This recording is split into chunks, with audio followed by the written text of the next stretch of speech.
Hey guys, welcome back to the channel. This is story about what if Naruto takes after Minato part 1. Before I start, please do support for more amazing content and comments for part 2. Do consider to subscribe my channel and share my video to your friends and check out the description as well. Let's start the video. Kushina, Minato said, I just wanted you to know that I've always loved you and I hope you can find it in your heart to forgive me for what I'm about to do. Minato, you don't have to do this. I'll drag him back inside of me and take him to the grave with me. Kushina replied. No, Kushina, that would only be temporary. He would come back and it could be even more disastrous then. Besides, I don't want you to waste the last of your chakra because I'd like to incorporate it into the seal so that our son will someday be able to meet his mother. Minato said with a heavy heart. Kushina agreed with what he said and didn't press the issue further as Minato began racing through hand seals. Meanwhile, outskirts of Konoha. Hiruzen and another group of shinobi were racing to where Minato teleported to at top speed. I hope we're not already too late. Minato, don't do anything reckless. Faster everyone, we don't have much time, Hiruzen shouted as they increased their pace.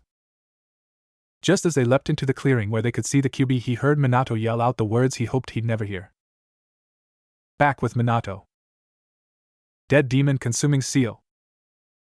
Minato stood facing the QB as the death god appeared at his back with a spectral projection of himself suspended by chains on the death god. Minato looked at Kushina and said, I'm sorry, Kushina-chan. Minato, no. Minato heard the familiar voice of his advisor, the former Hokage, yell out. Hiruzen-sama, said Minato, please take care of Naruto and make sure he is seen as the hero that he truly is. This is what it takes to save the village, and it's a responsibility that I chose to shoulder as the fourth Hokage of Konoha. As the third Hokage heard this, he started racing through a set of hand seals. As he finished, he yelled out, sealing technique. Replacement of a damned soul, while Minato simultaneously stared down the fox as its soul was dragged through his own and said calmly, seal. What happened next was unexpected by everyone. As the death god took the QB in, Minato was surprised to see that rather than his own soul being pulled out, he could see a dark blue stream coming from Hiruzen to the death god. Hiruzen, what is this? It's a technique I developed some time ago, though I honestly hoped I'd never be forced to use it. It allows me to feed my soul to the death god in your place. But Minato stuttered.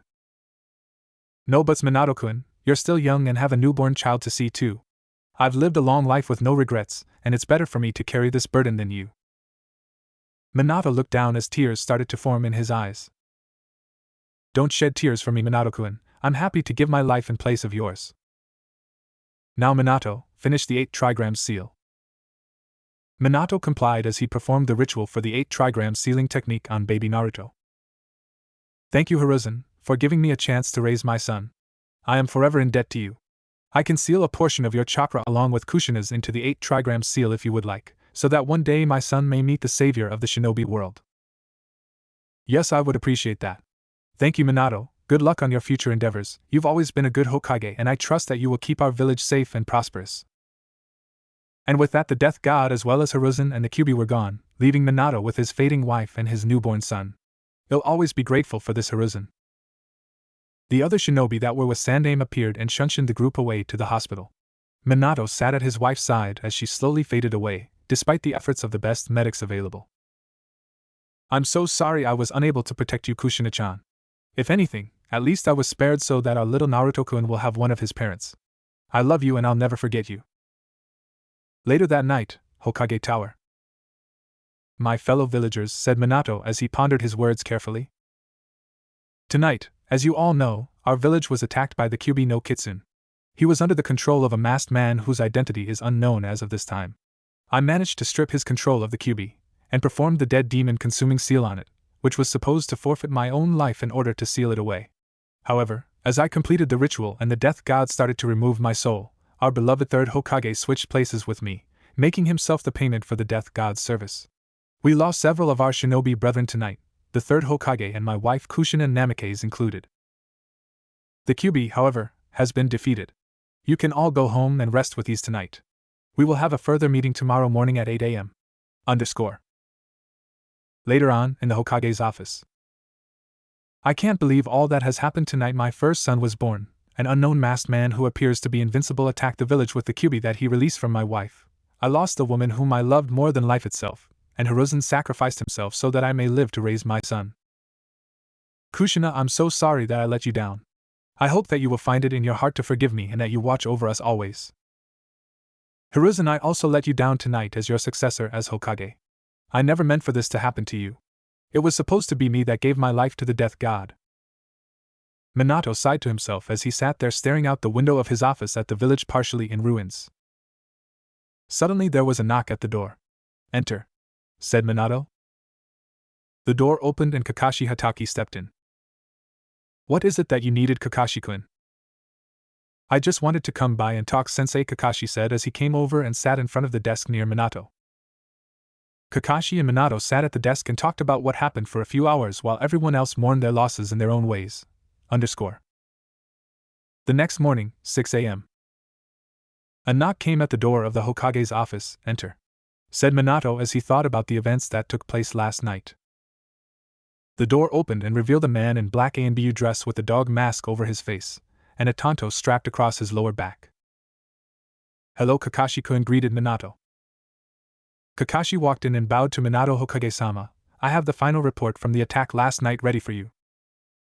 Thank you, Kakashi. Could you gather a team of your best men and send them to me, please? I'd like to have them locate Tsunadeheim for me, Minato said as he turned to look out the window. Yes, Hokage-sama, Kakashi said before he disappeared from sight in a whirl of leaves. Minato bit his thumb and went through some hand seals before slapping his hand onto the desk as a small toad appeared in a puff of smoke. Can you go to Jiraiya and have him return to the village as soon as possible, please? Yes, sir, said the toad as he vanished in a puff of smoke. Minato sat and reviewed the report given to him by Kakashi. He looked at the number killed and sadly said to himself, this is awful, but it could have been far worse had Hiruzen and myself not acted so quickly.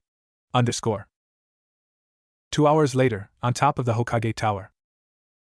As Minato stood atop the tower flanked on either side by ANBU shinobi and the village elders behind him, he addressed the village, citizens and shinobi of Konoha.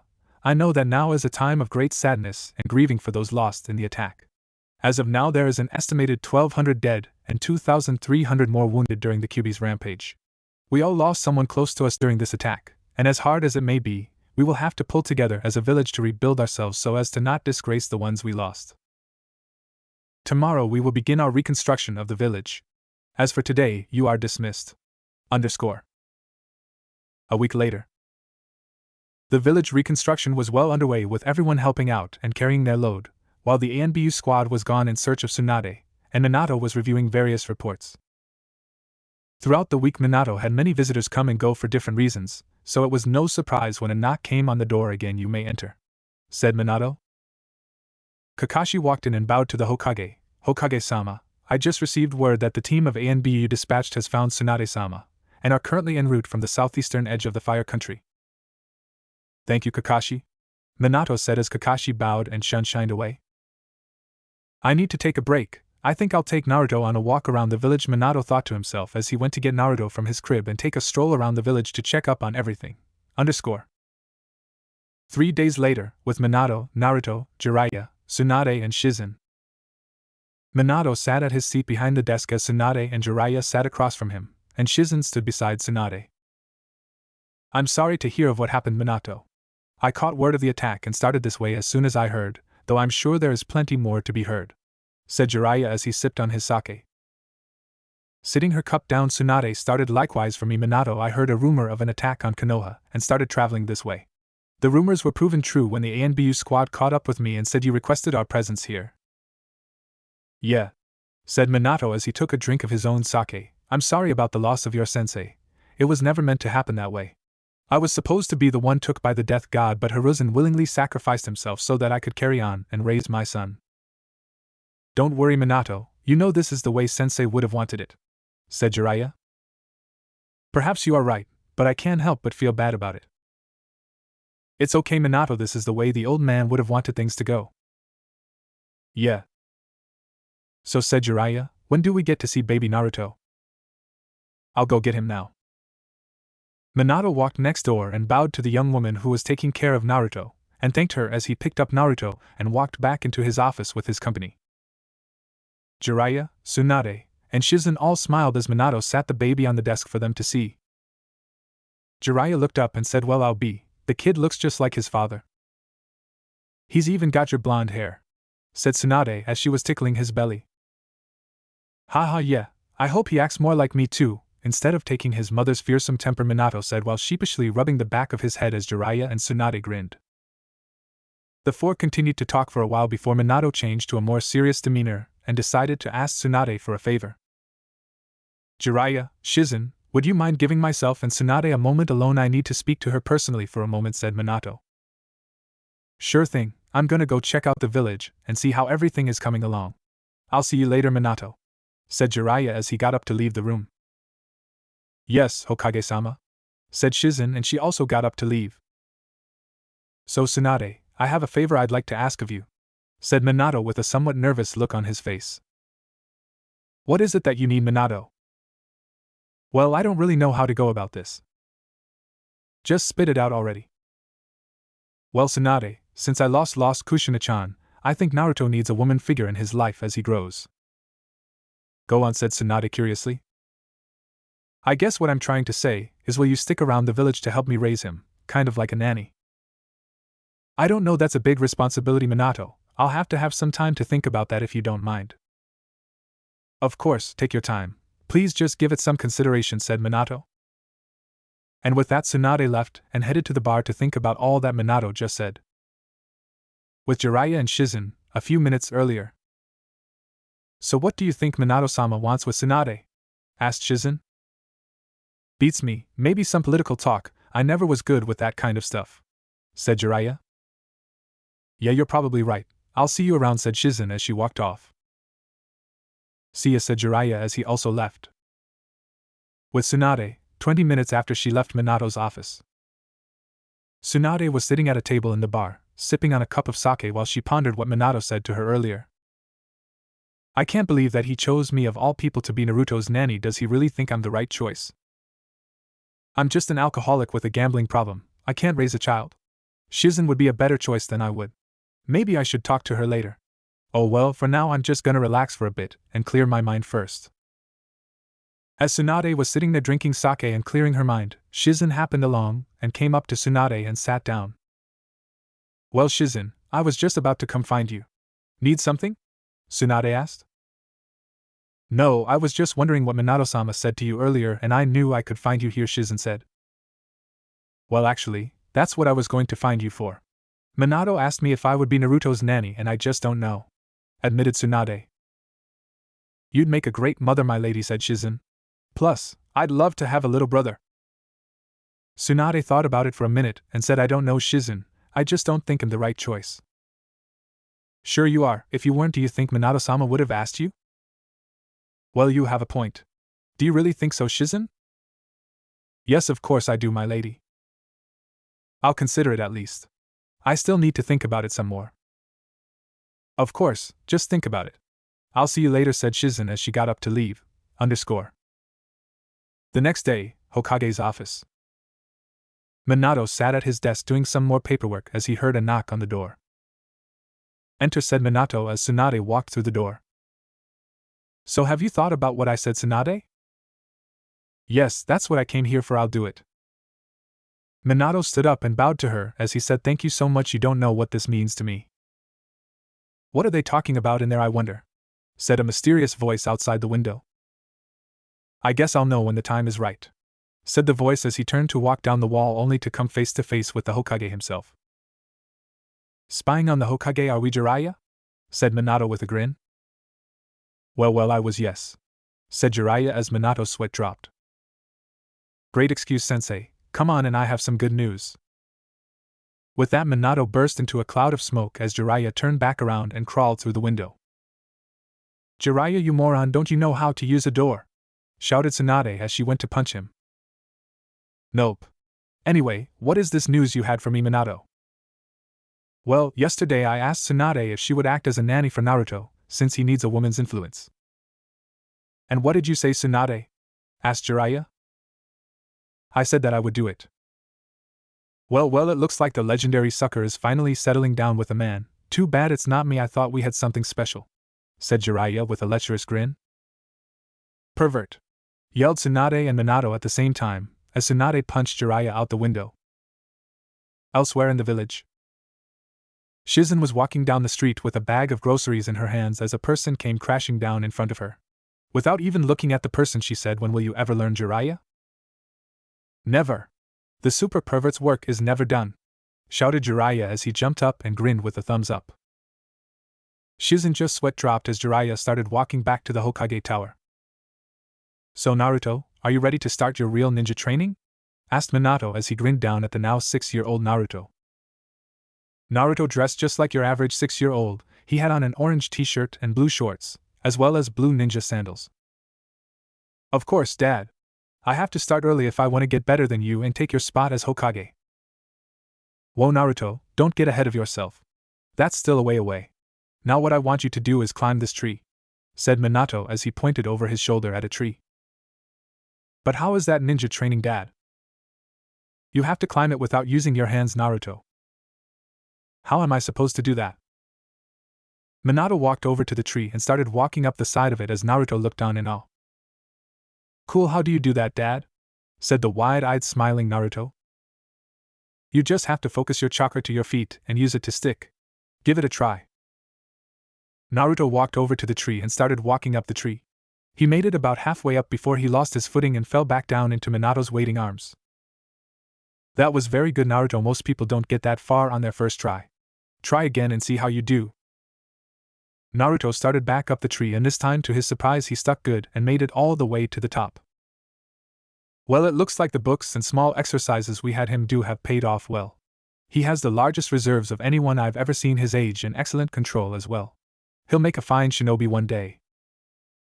Look, Dad, I did it, said Naruto as he started walking around and around on the trunk of the tree. Very good, Naruto, I'm very proud of you, said Minato with a smile. Now come on down, I have a new exercise for you. Naruto jumped down from the tree and walked over to his dad and said, What is it now, Dad? Do I get to learn a super cool new jutsu? Not yet, Naruto, but soon, I promise. Since you figured out the tree walking so fast, I want you now to try to walk on top of this pond. How do I do that? Well, it's the same basic theory as tree climbing, except the water is constantly changing, so you have to adjust your flow of chakra as such. I think I get it. So can I try it out now, Dad? Go ahead, son. Naruto started walking out onto the water and made it a few steps out before he fell through. He jumped back up and out of the water as his dad said, Naruto, you did good again. But I only made it 3 steps out into the water, pouted Naruto. It's okay, son, most high-level genin have problems with water walking. You did better than I did on my first try. Really? Well, I guess I just have to keep at it, and I'll be the Hokage in no time. You're still a way away from taking your old man's spot, son, but you're doing great. Why don't you give it another shot? Naruto spent the next hour or so walking out into the water and falling in over and over, but he got a little better each time until he could finally walk, run, and jump on the surface of the water. Good job, Naruto. How about we break for some lunch? Said Minato. Sure, Dad, let's go, said Naruto as he grabbed Minato by the waist and they disappeared in a flash of yellow light. You've got to teach me how to do that, Dad, said Naruto as they reappeared in front of their favorite ramen stand.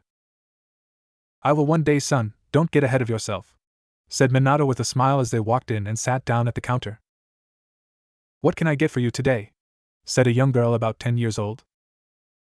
We'll have the normal Iam, said Minato. All right, it'll be right out, said Iam as she walked into the back.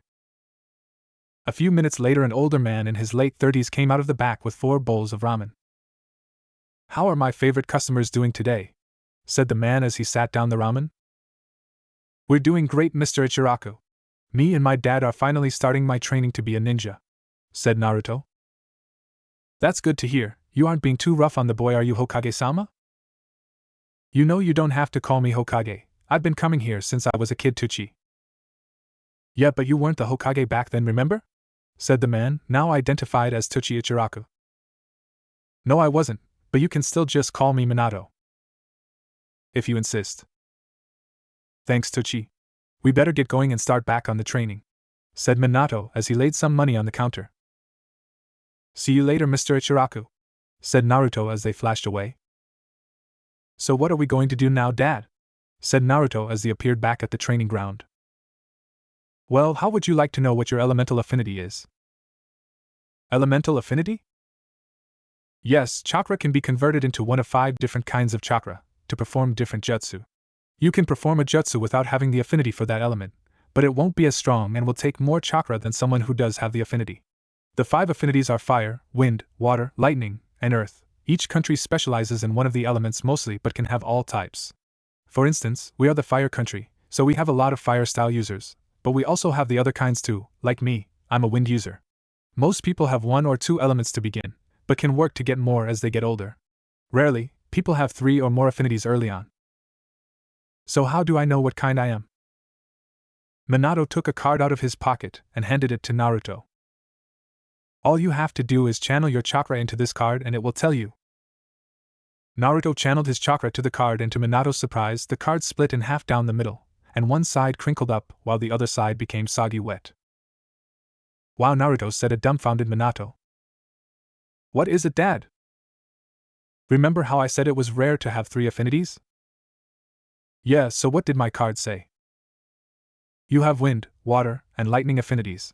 That's amazing, Naruto. I'm the Hokage and I only have 4 affinities. What are yours, Dad? Well, my primary was wind. Shortly after I became a genin I developed an affinity for fire, then as a chunin I got water, and finally just a few years ago I developed the lightning affinity. Wow, Dad, you're the best. Not really, son. You have 3 elements at the age of 5, and if I'm right, the Kyuubi will allow you to use fire as well, so you're almost as good as I am in that area already, thought Minato.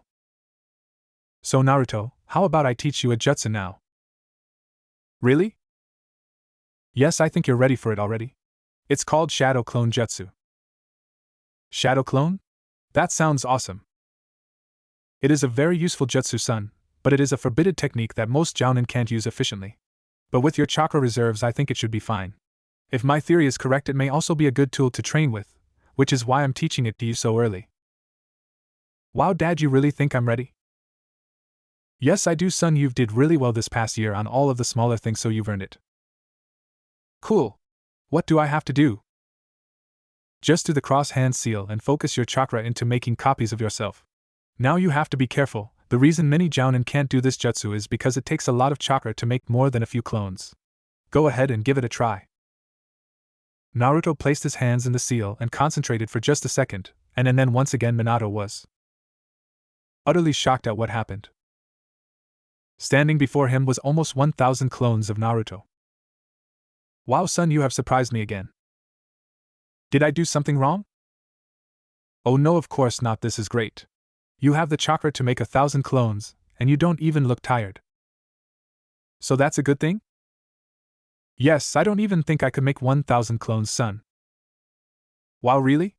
Your job is getting closer all the time, Dad, said Naruto as he laughed. How about we take the rest of the day off and go see what your friend Shikamaru is up to? Cool. And again they disappeared in a flash of light and reappeared right outside the Nara compound. As they walked up to knock on the door of the main house in the compound, the door opened and Shikaku Nara walked out. Minato, do you need something? No, we just came by to see if Shikamaru could play. Sure, I think he is out back. Go ahead, Naruto. Thanks, said Naruto as he ran off towards the backyard. Hey Naruto, how are you doing today? Said a young man about Naruto's age with black hair tied up in a pineapple shape with black pants and a mesh t-shirt with a tan coat over it. I'm good. Me and my dad just finished some training. How about you? We just finished training too. It was so troublesome. Look at the bright side. If you train hard, you'll be a good shinobi one day. I'd rather just watch the clouds go by. You're so lazy, Shikamaru. How about a game of shugi? Troublesome, said Shikamaru with a grin as he ran inside to get the game board. Inside, with Minato and Shikaka. 1,000 clones? Really? Damn, Minato, you've got yourself a handful. He's going to be just like you when he's older. Yeah, it makes me proud as a dad that my son shows such potential, but you can't act like Shikamaru isn't just like you too. Yeah, you're right about that. He's not the strongest, but he sure is bright. Like father, like son. Yeah, you're spot on there. Later that night, at the Namake's home, Minato was in his study looking over some scrolls while Naruto was in his room also studying some scrolls. Tsunade had just finished cooking supper and was setting the table. Minato, Naruto, Jiraiya, supper is done. No sooner than she said that a yellow flash appeared at the head of the table, though he was only a hair faster than the speeding Naruto who found his place. They are so alike it's scary, thought Tsunade as she giggled to herself. A moment later Jiraiya came walking down the stairs and found his place at the table, and they all started eating. About 1 year later, Naruto awoke to the familiar sound of his alarm clock buzzing as he started to crawl out of bed. He took a shower and started down the stairs to get some breakfast before heading out to train, but as he reached the bottom of the stairs his dad walked up and said, "Happy birthday, Naruto." "Oh yeah, I forgot it was my birthday today," said Naruto as he rubbed the back of his head, just like his dad always does. Jiraiya's sweat dropped in the kitchen as Tsunade laughed. "So how does it feel to be another year older, son?" said Minato with a grin. "I'm another year closer to taking your job, Dad," said a smiling Naruto. "Well, how about some breakfast for now instead, and Hokage in a few years?" "Sounds like a plan to me, Dad." They gathered around the table and started eating while Minato and Jiraiya looked at each other and nodded. "So Naruto, how about I teach you a new jutsu for your birthday?" "Really? What jutsu is it?" said Naruto, smiling ear to ear.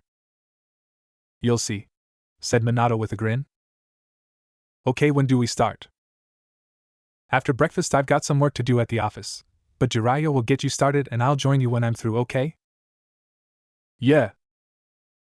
They all finished their breakfast and Minato flashed away to the Hokage tower while Jiraiya and Naruto walked out back to the training ground.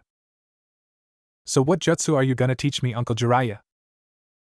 "It's called the Rasengan, your father's own creation." "Cool. Where do I start?" "Well, you know about nature and shape manipulation already, right? The Rasengan is the ultimate form of shape manipulation. While it is technically incomplete for now, it is still a very powerful jutsu." "How is it incomplete?"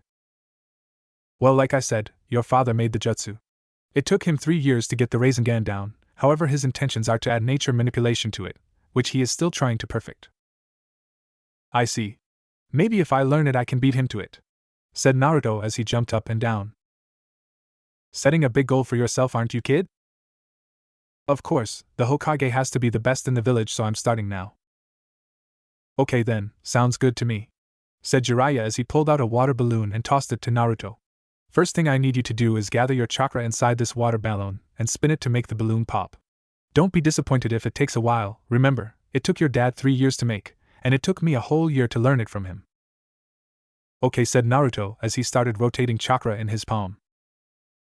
Naruto kept at it for about 2 hours until finally the balloon started twisting and swelling up and finally it exploded.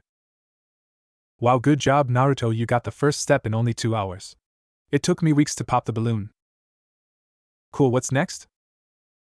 At that time Minato came walking out of the house. "How's it going?" "I already got the first step done, Dad." "Really? Good job, Naruto, will you show me?" Jiraiya tossed Naruto another balloon and in a few seconds this balloon exploded in Naruto's hand. "Good job, son, are you ready for the next step?" "Yeah." "Okay then, now you'll need to do the same thing to this rubber ball. In order to pop the rubber ball, you'll need to use more chakra and keep the same rotation." Again Jiraiya tossed Naruto a rubber ball and he started trying to pop it. After a few hours of trying, Minato stopped Naruto and decided to break for lunch. As soon as they finished they ran back outside and started again, and in a couple more hours Naruto exploded the rubber ball. "Good job, son. At this rate you'll have it down by the end of the day. Let's see it again." Minato tossed Naruto another ball and in just a couple of seconds it exploded in Naruto's hand. "Okay, are you ready for the last step now, son?" "Yeah." "Okay, this time, you need to combine steps 1 and 2. You need to pump a lot of chakra into this balloon while spinning it, and keeping the form good enough not to pop the balloon." "Okay," said Naruto as he took a balloon from Jiraiya. Again Naruto spent several hours straight working on the final step. It finally got dark and they decided to call it a day. "Good job today, Naruto. You made it farther today than I expected. Maybe tomorrow you can finish up." "Okay, Dad," said Naruto as he walked into the house to eat supper and study his medical jutsu with Tsunade. Later that night, as Naruto was upstairs asleep, Minato and Jiraiya sat in Minato's study talking. "I can't believe he got that far on his first day," said Minato. "You're telling me It took you 3 years to develop and a year for you to teach me, said Jiraiya. Yeah, Naruto is special. He is going to be a great ninja one day. Yeah, and he has his goals set high already. He wants to be the Hokage, and he said he wants to beat you to adding his nature to the Rasengan. Well, I really think both of those dreams will come true. If he works hard, he could add his element to the Rasengan in just a few days, I'm sure. Would you keep working with him while I'm at the office? Of course, we'll have the Rasengan complete before you get home tomorrow, said Jiraiya as he laughed. Thanks, Sensei, said Minato. The next morning, on the training field. Alright, Naruto, let's try again, said Jiraiya as he handed Naruto another balloon. Naruto spent the next hour popping one balloon after another before finally, he got the balloon to swell up but not bust. Jiraiya smiled and said, Naruto, as the balloon popped in Naruto's hand. Okay, we know you can do it, but you've got to be able to keep it up if you're distracted, so that's what we'll work on now. Okay. Naruto took the balloon and swelled it up with the chakra inside and was keeping up well, then Jiraiya threw a rock at him, and he messed up and popped the balloon. See, kid, you've got to concentrate even in the heat of battle to form techniques, so you'll have to do this while being pelted with rocks, said Jiraiya with an evil grin. So for the next 2 hours Naruto made the incomplete Rasengan as Jiraiya threw rocks at him. Shortly after 2 hours Naruto had it going while running and dodging the rocks Jiraiya threw at him. Good job, Naruto, now all 3 steps are done, you have to do it without the balloon. So again Naruto spent a while forming the Rasengan without the balloon while dodging rocks. After another 2 hours he had formed a perfect Rasengan. Good kid, now take and push the Rasengan into that tree and see what happens. So Naruto formed a Rasengan and ran it into a tree in the backyard. Splinters and leaves went everywhere to Naruto's surprise. Wow, did I do that? Yep, you've mastered the Rasengan, kid. Just then Minato appeared in a flash beside Naruto and looked at the mess in the yard. Looks like you got it figured out. Good job, Naruto. How about we go out for lunch to celebrate? Sure. And with that Minato, Jiraiya, and Naruto disappeared in a flash. It has been about a year since Naruto learned the Rasengan. He has spent the time training himself to add one of his elements to it while also studying medical jutsu with Tsunade and sealing with Jiraiya, along with other taijutsu and ninjutsu with his father. Hey Naruto, what's up? Said Sasuke as they met in front of Ichiraku's to get some lunch. Sasuke was dressed in a blue loose-fitting shirt with the Uchiha crest on the back, along with khaki shorts. He had jet black hair and eyes, typical of an Uchiha. Same as normal, been training with Dad trying to get my Rasengan perfected. How about you? Said Naruto. Same for me. Me and Dad have been working on some fire-style jutsu. He says I'm doing pretty good for 8 years old. Well, if you're that good, then how about we have a spar after lunch? Said Naruto with a grin. Of course, as long as you promise not to cry like a baby, said an also grinning Sasuke. Now, Sasuke, don't talk about yourself like that, I won't hurt you too bad. Sure, whatever you say, Naruto. With that, Naruto and Sasuke paid for their food and headed back to Naruto's house for their spar. As they walked through the house, Minato said, Hey Naruto, what's going on? Me and Sasuke are going to spar, wanna come watch Dad? Sure, I'll be out in just a minute, said Minato as Naruto and Sasuke walked on out back. Are you sure you don't want to quit before I embarrass you, Naruto? Well, I was about to ask you the same thing. Ready? said Sasuke. Go, said both boys as they charged at each other. Naruto ran in and swept low at Sasuke's feet only for him to jump over the kick and launch his own kick towards Naruto's head. Naruto ducked under the attack and jumped back to get some distance as Sasuke started a set of hand seals. Fire release, fireball jutsu, yelled Sasuke as he breathed out a ball of fire at Naruto. Water release, water bullet, said Naruto as he spit out a ball of water to counter Sasuke's fireball. As the attacks dissipated, Naruto and Sasuke charged back at each other once again, only this time Sasuke took the offensive. Got you this time, yelled Sasuke as he did a spin kick to Naruto's face only to see Naruto grin and disappear in a cloud of smoke. Damn, where did he go? Said Sasuke as he heard a noise behind him and turned just in time to see Naruto finish a set of hand seals. Water style, water prison jutsu. Gotcha now, Sasuke, said Naruto with a smile. Yeah, I guess so, good job, Naruto. You too, Sasuke, I just got the upper hand this time. Both of you did excellent, I think you'll make great shinobi someday soon. said Minato as he walked up to them. Thanks, Dad. Thanks, Namikaze-sama. So boys, how about a new challenge? What is it, Dad? You two against me in a spar? Sure thing, said both boys as they looked to each other and grinned. All right, go, said Minato as he disappeared in a flash of yellow. Minato flashed out from in front of the two and reappeared right behind them while swinging a kick at both of them. Both boys ducked under the kick and went separate ways across the yard while running through hand seals. As soon as they both touched the ground, they finished the seals and yelled out fire style, fireball jutsu, and wind style, great breakthrough. As Naruto's wind and Sasuke's fire combined, the attack doubled in size and became more intense, headed right for Minato. Minato just grinned and flashed away to the other side of the field behind the two boys. Well, I have to say I'm proud of you too, that's good teamwork, but not good enough for me yet, said Minato as he did the cross hand seal and two clones appeared beside him. How about this? Wind release, vacuum bullets. As he started firing off wind bullets at the two, who were dodging them well, however they didn't notice that they were being corralled into Minato's clones who had teleported to the other side of the field. Water release, water prison jutsu, said both clones simultaneously as they trapped Naruto and Sasuke in separate balls of water. Good job again, boys, you did better than I thought. You're not even Genin yet and I'm the Hokage, so you should be proud of yourselves. And with that, Minato was cut off as he was surrounded by a ball of water. He turned his head to see three Naruto clones holding the jutsu as the real Naruto walked out in front of him. Come on, Dad, you taught me never to let my guard down until the battle was over, didn't you? Hee, I guess you're right, you got me this time, Naruto. I'm proud of you too, said Minato as he dispelled his clones holding the water prisons, and to his surprise both Naruto and Sasuke dispelled also.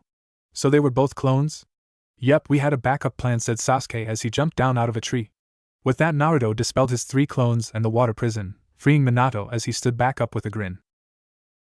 Those two will really be something one day. I guess it's true that new generation always surpasses the old. They will definitely be stronger than me one day. Again, good job, boys, but I've got some work to do at the office. See you for dinner, son. And with that he disappeared in a flash. So Naruto, what are you going to do now? Asked Sasuke. Well, I think I'm going to work on my Rasengan some more. I'm close to adding my wind element to it already. Anything I can do to help? Not right now, it's just a lot of theory and practice for now. Thanks anyways. Alright then, I'll see you later, Naruto, said Sasuke as he walked off. See ya. Naruto spent the rest of the day until nightfall working on his Rasengan some more, but didn't feel that he made great progress. As night came, Tsunade stepped out and hollered, supper is ready, time to come eat. With that, Naruto ran off inside to eat, and then spent the rest of the night on his studies with Jiraiya and Tsunade before going to bed. The next morning, Naruto woke up and headed out to the training ground with his dad and Jiraiya to work on some of his other jutsu. When they arrived outside, he noticed a man standing there in Leaf A and BU gear without a mask. He had silver hair and wore his headband pulled over one eye with a mask covering his neck up to his eyes. Ah, good morning, Kakashi, said Minato. Morning, sensei, said the man now identified as Kakashi. Naruto, this is Kakashi Hatake. I was his team's Jonin instructor when they were Genin, said Minato. Naruto bowed to Kakashi and said, good morning, Kakashi-san. Hello, Naruto. I am here to teach you a little about lightning-style jutsu today. Thanks, Kakashi-san, but why did you come out? Couldn't Dad teach me? Well, son, I have some things I have to get done at the office, and plus, Kakashi is one of the best lightning user in the village, and a general ninjutsu specialist. Wow, even better than you, Dad, said Naruto, astonished that someone was better than his father. Yep, Kakashi is one of the most respected Jonin in the world, so I thought I'd get him to help you out. Cool, thanks, Dad, Kakashi-sensei. See you later, Naruto, said Minato as he disappeared in a flash. So Naruto, are you ready to begin? Yes, sir. Okay, today I want to show you a jutsu I created myself, based off of your father's Rasengan. It's called the Chidori. Now watch my hands to get the seals, said Kakashi as he slowly went over the hand seals so Naruto could copy them, and then he said Chidori as Naruto heard a noise that sounded like 1,000 birds chirping at once and Kakashi's hand covered over in lightning, dancing wildly around. Naruto, this jutsu is classified as a close-range assassination technique. Despite the noise, this jutsu is meant to happen quickly and get the job done before they can react. Now since you don't have the Sharingan, you won't be able to use it quite like I can, but I believe it will still be helpful. Watch. Kakashi then sprinted over to a tree in a blur and thrust his hand through the tree, exploding the trunk in a shower of splinters. "Wow, Kakashi-sensei, that jutsu is cool," said Naruto. "Like I said, without the Sharingan you won't be able to use it to its fullest, because you have to remain pretty still, lest you get tunnel vision. But it will still be effective." "How does the Sharingan help?" "Well, back up to the other side of the yard and form the Chidori, and come at me wide open." So Naruto ran across the yard from Kakashi before he did the hand seals as lightning started dancing around his hand, and he heard the familiar noise of birds chirping. However, it sounded much louder than when Kakashi used it. "Naruto!" "What is it, sensei?" "Your Chidori, it's at the Hokage Tower." Minato sat at his desk reviewing mission reports as there was a knock on the door. "Enter." The door opened, revealing a small pug with a leaf headband on his head. "Hokage-sama." "Yes, Pakin?" "Kakashi sent me to tell you that there is something you need to see back home. Everyone is okay, he just needs you to see something." "Okay, let's go then," said Minato as he picked up Pakin and disappeared in a flash. Minato suddenly reappeared back at the training ground in a flash of yellow. "Minato-sensei, sorry to bother you, but I discovered something I think you should see."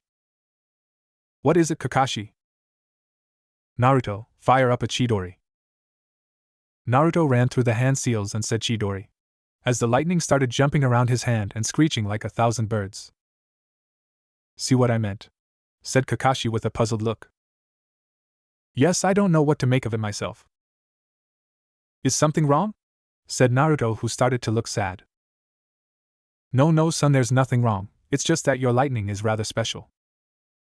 "Special how?" asked Naruto, looking a little happier than before. "Well, Naruto, look at my Chidori," said Kakashi as he made the hand seals and a Chidori formed around his hand. "So what do you see different about mine?" "Well, they are different colors, and mine looks bigger and it is louder, right?"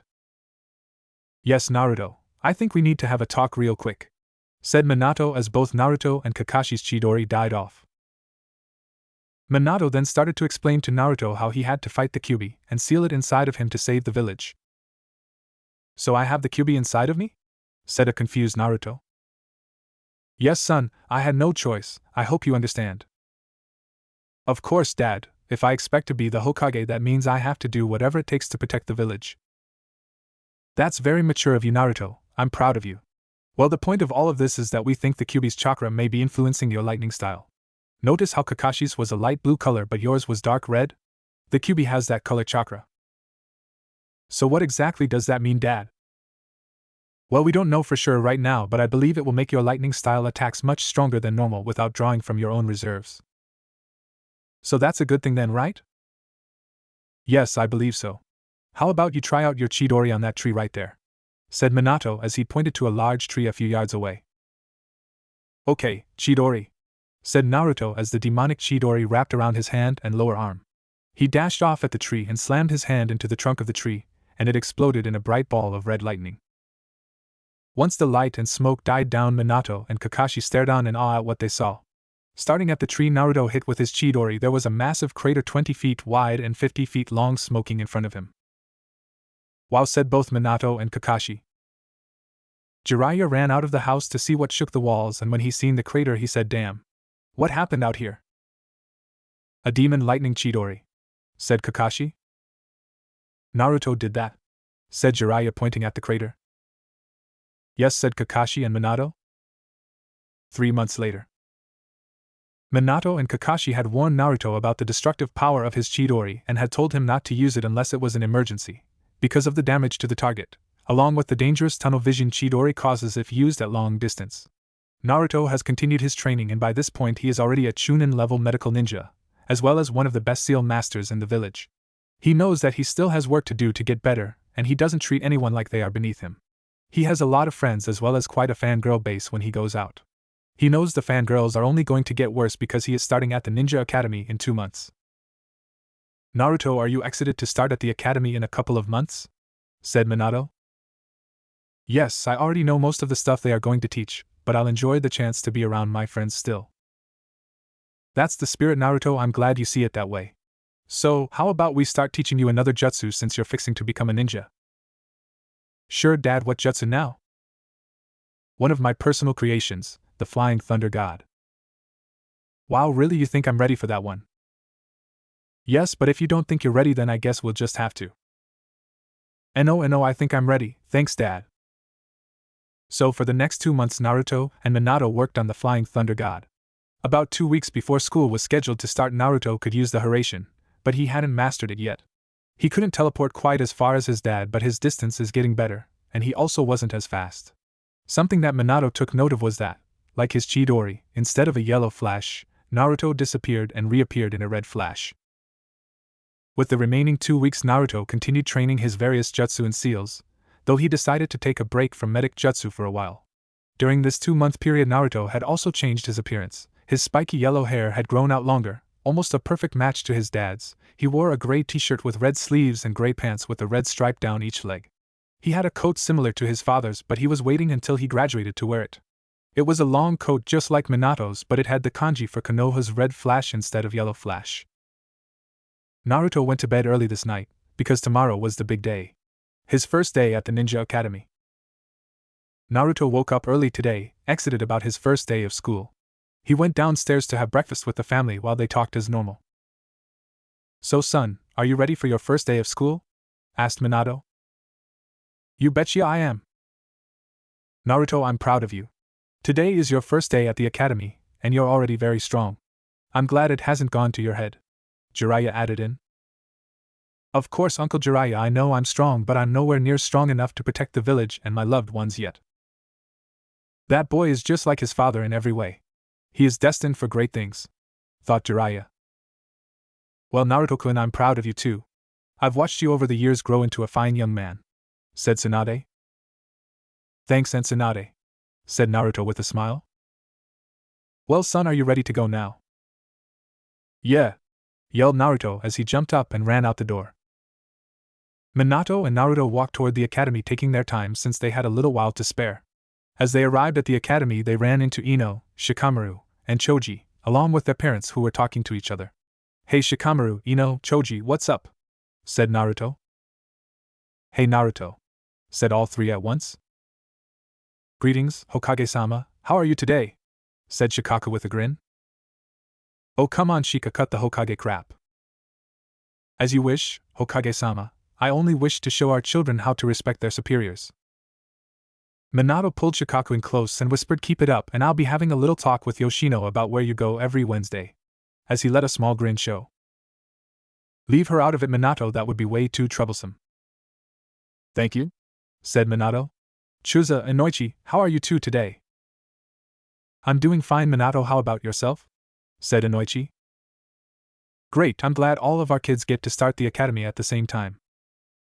As am I. Naruto, Shikamaru, and Ino are Choji's best friends, it will be good for all of them, said Chusa. All the parents stood around talking for a while as the kids wandered off, where they ran into Sasuke and Itachi. Hey Sasuke, Itachi, what's up? Said Naruto. Hello Naruto-kun, said Itachi. Hey Naruto, Shikamaru, Ino, Choji. Sup? Said Sasuke. Sasuke Kyuin. What the? Said Naruto. Haha, they found you, little bro, good luck, I'll see you later, said Itachi as he disappeared in a swirl of leaves. What is he talking about, Sasuke? Said Naruto. Naruto-yen. Why are they hollering at me too? Damn it, Naruto, the fangirls. Run, said a wide-eyed Sasuke. Fangirls? Crazy little girls that think they love you, it's a bad deal, man, said Sasuke as he started running away. Naruto took off after him, and when he caught up he said, what's so bad about girls with a crush? They are like a mob, man, they will eat us alive. Naruto's eyes went wide as well as he noticed they were gaining on them. Oh shit, Sasuke, hold on, said Naruto as he grabbed Sasuke's shoulder and disappeared in a flash of red light. The fangirls converged on the area where Naruto and Sasuke just disappeared from, and they all said, where's Sasuke-kun? And where's Naruto-kun? Hey! Who cares about Naruto? Sasuke-kun is gone. Sasuke sucks, we have to find my Naruto-yen. As they broke out into a fight, kicking up a large dust cloud, screaming, and calling each other names. Shikamaru looked to where the girls were at with a puzzled look, wondering how Naruto and Sasuke got away as the duo appeared in a red flash beside him. What the? Said Shikamaru, Sasuke, Ino, and Choji simultaneously. Flying Thunder God. It's my dad's signature jutsu, like a clan technique sort of. It allows me to transport anywhere that mark or throw one of these special-made kunai, said Naruto as he held up a tri-pronged kunai. Sweet move, Naruto. It just saved our asses, said Sasuke as he grinned a little. Look at what they're doing to each other. That's why we had to run. I see, said Naruto. Whoa, Naruto, that move is so cool, said Ino. Thanks, Ino, said Naruto as he rubbed his neck and smiled. Well, we are about to be late, and that would be awfully troublesome. We should go on in now, said Shikamaru. Sure, said everyone simultaneously as they walked into the building and to their classroom. Ino, Shikamaru, and Choji sat on one row and Naruto and Sasuke sat beside each other on the next row down, leaving a seat open beside each of them. Naruto and Sasuke were turned around talking to the others when suddenly Naruto and Sasuke rang out from the door as the girls started knocking each other down trying to get to the open seat. Beat it, he's mine! Yelled one of the girls with long pink hair and a red dress as she knocked a girl out of the way and sat beside Sasuke. Sasuke just proceeded to slam his head down onto the desk as Shikamaru laughed at the ordeal. Move it, bitch, he belongs to me now, said a girl with short lavender hair and white eyes with a cream-colored coat and blue ninja pants as she pushed her way into the seat beside Naruto. Naruto followed Sasuke's example and slammed his head down on the desk as he said, Sasuke, do it. Naruto and Sasuke disappeared in a flash of red light as the girls started going crazy again. What happened to them this time? And I bet it was Sasuke-kun trying to show off for us. And you wish, you crazy bitch, that was obviously Naruto-kun. Until finally the door flew open and a man in his early 20s walked through the door and yelled, alright everyone, sit down and shut up. As all the fangirls ran away to find seats and the lavender and pink-haired girls sat back down. Alright, time for roll call. Choji Akimichi? Here. The man continued down the list until he reached Naruto. Naruto Namikaze? He looked around the room a second. Naruto Namikaze? Suddenly a red flash appeared in the seat between the two fangirls and Naruto said, here. Why are you too late? Yelled the man. Sorry. We got lost on the road of life, said Naruto as he rubbed the back of his neck. Great. The Uchiha and the Hokage-san are friends and we have a mini Kakashi on our hands. Okay then, smartass, don't ever be late to my class again, yelled Iruka as he used the big head jutsu on them. Sorry, said Naruto and Sasuke. Okay, said Iruka as he continued the roll call and everyone snickered at the boys getting in trouble. Now that that's out of the way, my name is Iruka Yumino. I'm a Chunin and I will be your instructor. You may refer to me as Iruka-sensei. Any questions? Okay, good. Open your books to page 1. Later that day. Okay, that is all for today, you are dismissed, said Iruka as everyone closed their book and started to leave. Uchiha. Namikaze. I need to have a word with you too. Naruto and Sasuke looked at each other and gulped. Out in the hallway, Shikamaru, Ino, and Choji waited where they could hear the screams and they winced occasionally. A few minutes later, Sasuke and Naruto came out of the room and the group all walked off down the hallway. So guys, how about we go eat to celebrate our first day? My treat, said Naruto. Sure, let's go, said everyone simultaneously. So they all started walking towards Ichiraka's ramen stand. Once they got out of the school and started walking down the road, they heard a familiar sound again, but less annoying than before. Hey Sasuke-kun, said the pink-haired girl. Who are you? Said Sasuke as he looked at the girl. My name is Sakura Haruno. I was wondering if you would like to go eat sometime or something. Well, she is definitely better without the crowd. It can't hurt to let her tag along, I don't suppose. Well, we are going to eat right now, you can come with us if you want. As long as Naruto doesn't mind, this was his idea. It's fine with me. You said you were Sakura, right?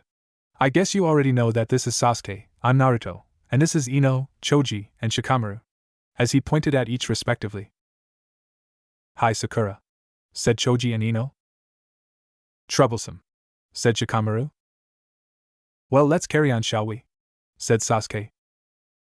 Hold on a second, said a voice as everyone turned around to see the white-eyed girl standing a few yards back. Well, who are you? Said Naruto. My name is Hinata Hyuga. I don't mean to impose, but would you mind if I tagged along also, Naruto-kun? That's the girl who sat beside me earlier, She seems a lot better without the rest of the fangirls. What harm could it do? Thought Naruto. Sure, that's fine by me, you can come, said Naruto. Thank you, Naruto, said Hinata with a blush. Let's try this again then, said Sasuke as they turned and walked back towards Ichiraku's again. 4 years later. It is 1 week before graduation and all the students sat in class listening to Irika lecture for the last time before they graduated. After the lecture was their graduation exam and team assignments, and then they had the week off before the ceremony.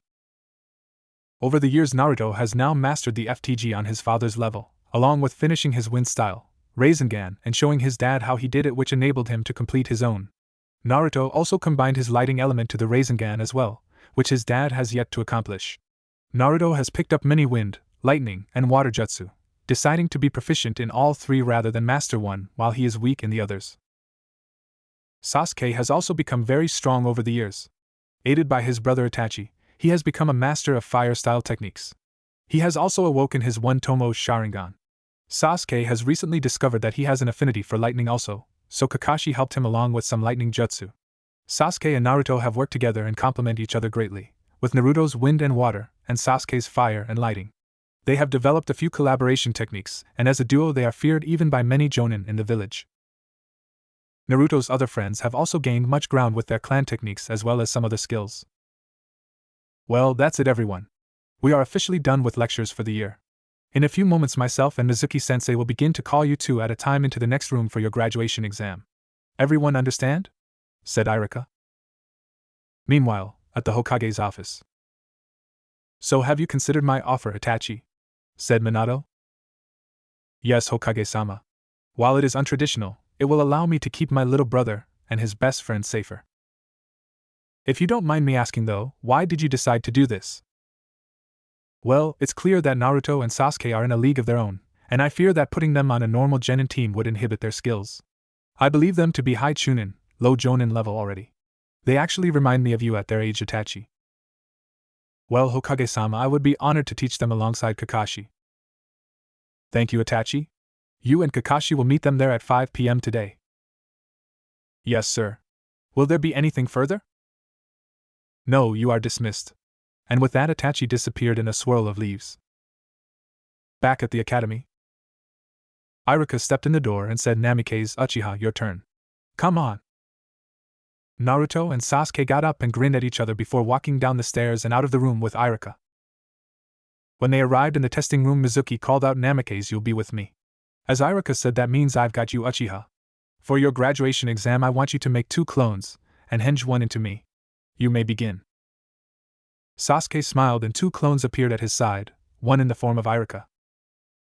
Very impressive, you made a bunshin with no hand seals. Good job, Sasuke, you pass, said Irika as he handed Sasuke a headband. Not just any bunshin. Being best friends with the village's leading expert on shadow clones has its advantages, said Sasuke with a smirk. Wow, very good, Sasuke, that is a jonin level technique. Who is this expert you speak of? You're looking at him, said Naruto with a smirk of his own. Naruto? Said Irika, you are the so-called master of the Kage Bunshin?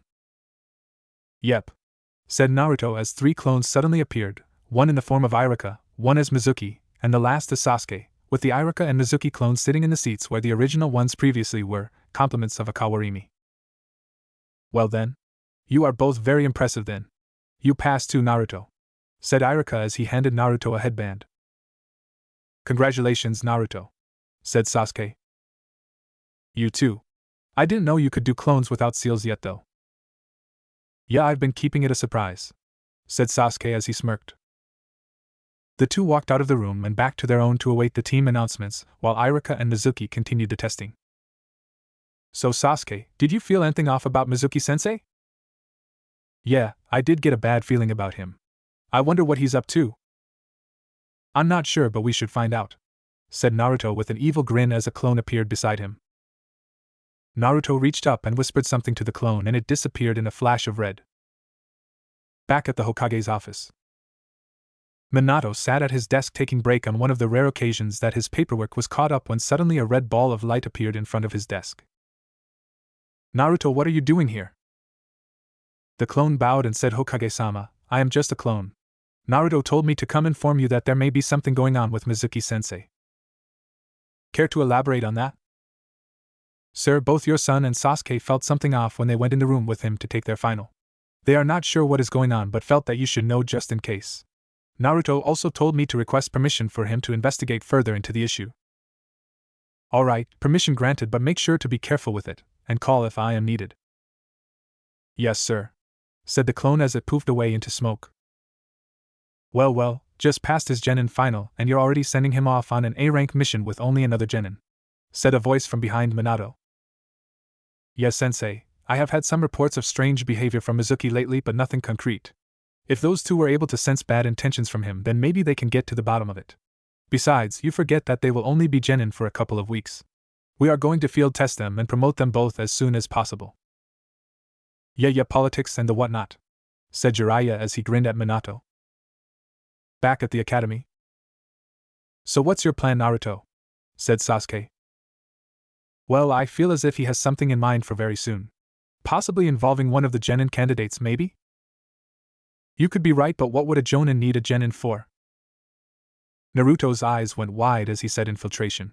He wants to trick one of the Genin into getting something for him so he doesn't have to risk being caught. But who? And what does he want? Good point, Naruto. He is after something in the village and wants to manipulate someone into doing it for him to cut the risk. I have an idea, said Naruto as a clone appeared beside him and hinged into Kakashi and walked out the door. What was that about? We need a list of all the Genin who failed their exams. I have an idea about who he wants and how to figure out what. Well, there's a brain somewhere in there after all, said Sasuke as he grinned and punched Naruto in the arm. With Naruto's clone. Kakashi walked down the hallway until he got to the exam room. He knocked on the door and heard Iruka say enter. Kakashi walked in and said, Iruka, may I have a word with you outside? Sure, Kakashi-san, said Iruka as he got up and made his way to the hallway. So Kakashi, what is it that you wanted? First of all, this is a clone of Naruto. I am hinged into Kakashi so I don't draw attention talking to you like this. What I came for is to ask you for a list of all the candidates who failed to pass the exam. Naruto, I can't just hand that out, it is confidential. It is under the order of the Hokage. We suspect Mizuki is up to something and are trying to figure out what it is. I need a list of all the candidates who failed the test so I can figure out who the target is. Okay, Naruto, I'll be right back with what we have so far. Okay.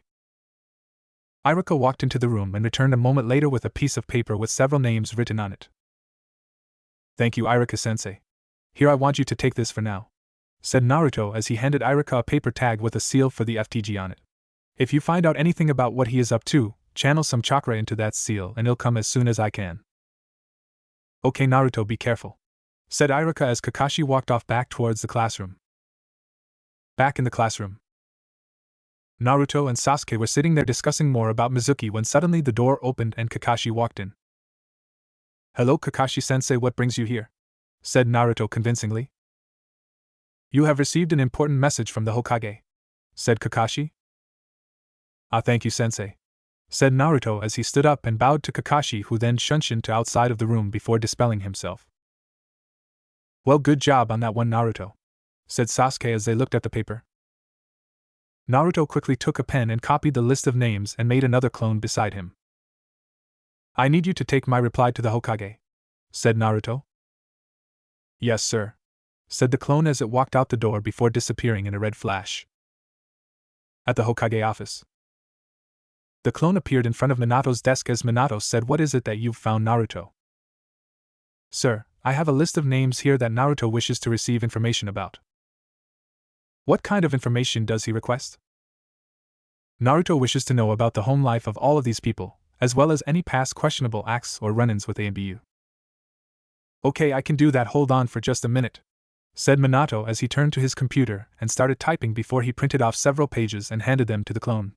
This is what he seeks. It is for yours and Sasuke's eyes only and is to be destroyed after you finish. Yes, sir, said the clone as he flashed away. Well, it looks like they are making progress. Maybe you were right to allow them to do this, said Jiraiya. Yes, they are doing exceptionally well. Hopefully they will get to the bottom of it and stop whatever he has planned. Back at the academy. Naruto's clone flashed in at the door, then turned to walk inside and delivered the paper to Naruto. "Thank you," said Naruto as the clone dispelled. "Well, Sasuke, we got background reports on all of the names listed. Shall we?" "They won't search themselves," said Sasuke as he grabbed half of the stack and started looking for anything that looked different. He found 3 reports that were of interest to him and set them to the side. Naruto also searched his stack and separated 2 reports from the rest. When he finished, he looked to Sasuke and said, "Well, I found 2 persons of interest. What about you?" "I got 3 that are interesting," said Sasuke as he handed the stack to Naruto. Naruto looked over the 5 people for a moment before he said, "I think this is the one right here," as he laid the paper on the desk. Akina Kasuki. 12 years old, orphaned. Both parents died on a mission 8 years ago. She has been caught by the ANBU on several occasions stealing from various booths in the market since she was kicked out of the orphanage when she turned 8 and started to the academy," said Naruto as another clone appeared beside him. He wrote the girl's name on a piece of paper and handed it to the clone. "I need you to go to Irika and get this girl's progress report from the academy for the last 4 years. "Yes, sir," said the clone as he walked to the hallway and henged into Kakashi again and went to the exam room.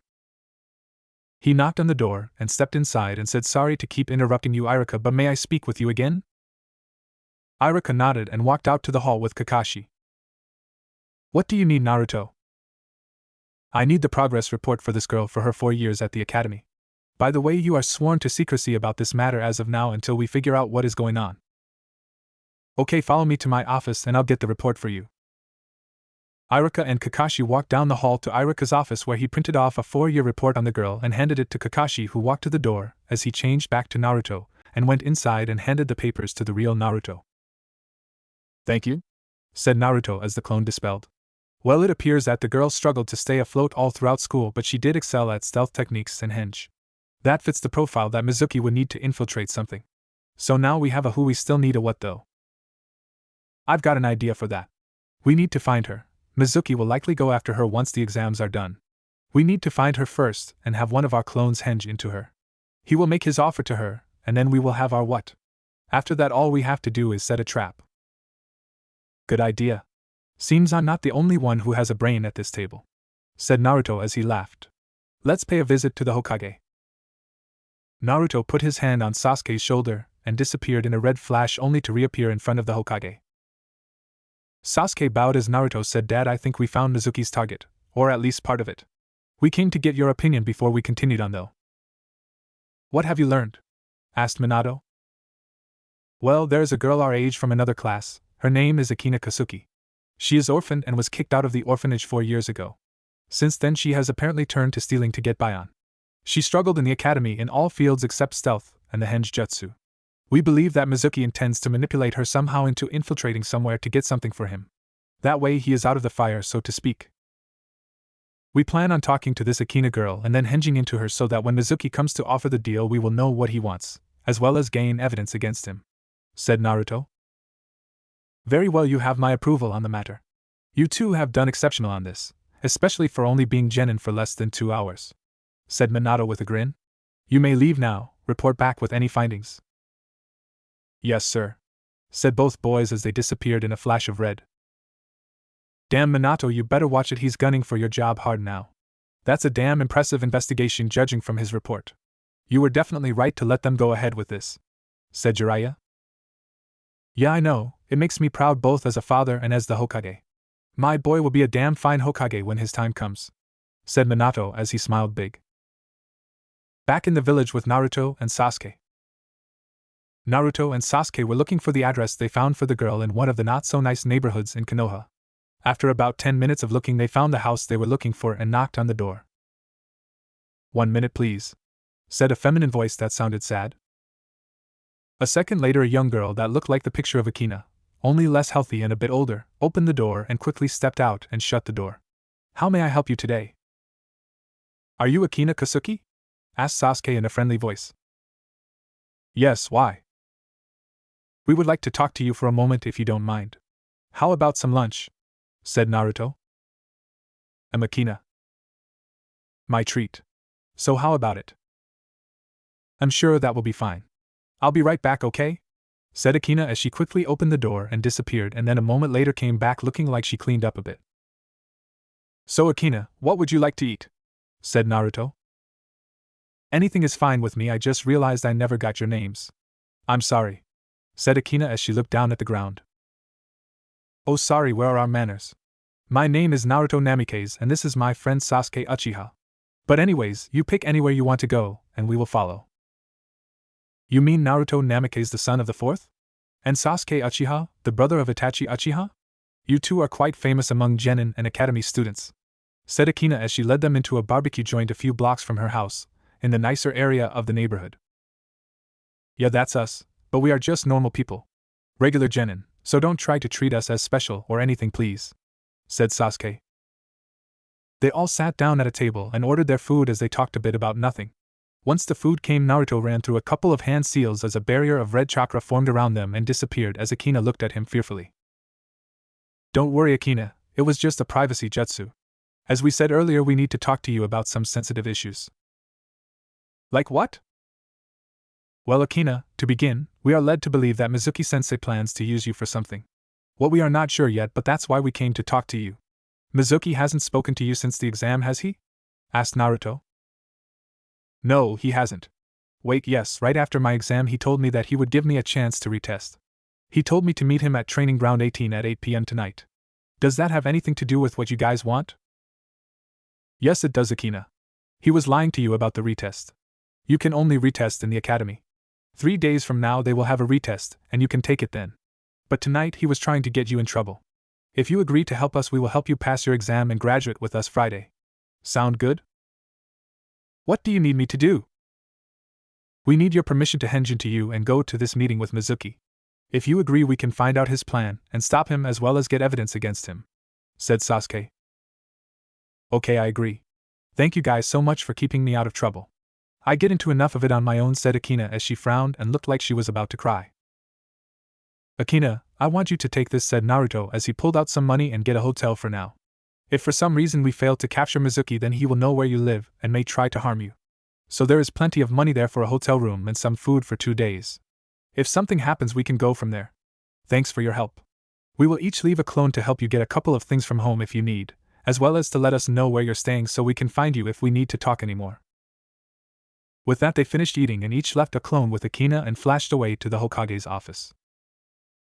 Hello again boys, what have you found now? We found the girl and spoke with her. She said that Mizuki promised her a chance to retest if she met him at Training Ground 18 at 8 p.m. I will henjin to her and attend a meeting to find out Mizuki's objective as well as gain concrete evidence. Once I get what I need, I will give a sign and Naruto will capture him. How does that sound, Hokage-sama? Excellent plan, boys. As I said, you have my full support. Thanks, Dad. Thank you, sir. As both boys disappeared again and reappeared at Naruto's house, which was not far from Training Ground 18. They started to walk over to the training ground to inspect it and lay a trap for Mizuki. 7:30 that night. Naruto and Sasuke had just finished going over the plan again, and Sasuke hinged into Akina and made his way over to a large rock on the edge of the field as Naruto sat on the roof of his home with a pair of binoculars waiting for the signal. A few minutes later Mizuki came walking into the training ground and over to Akina.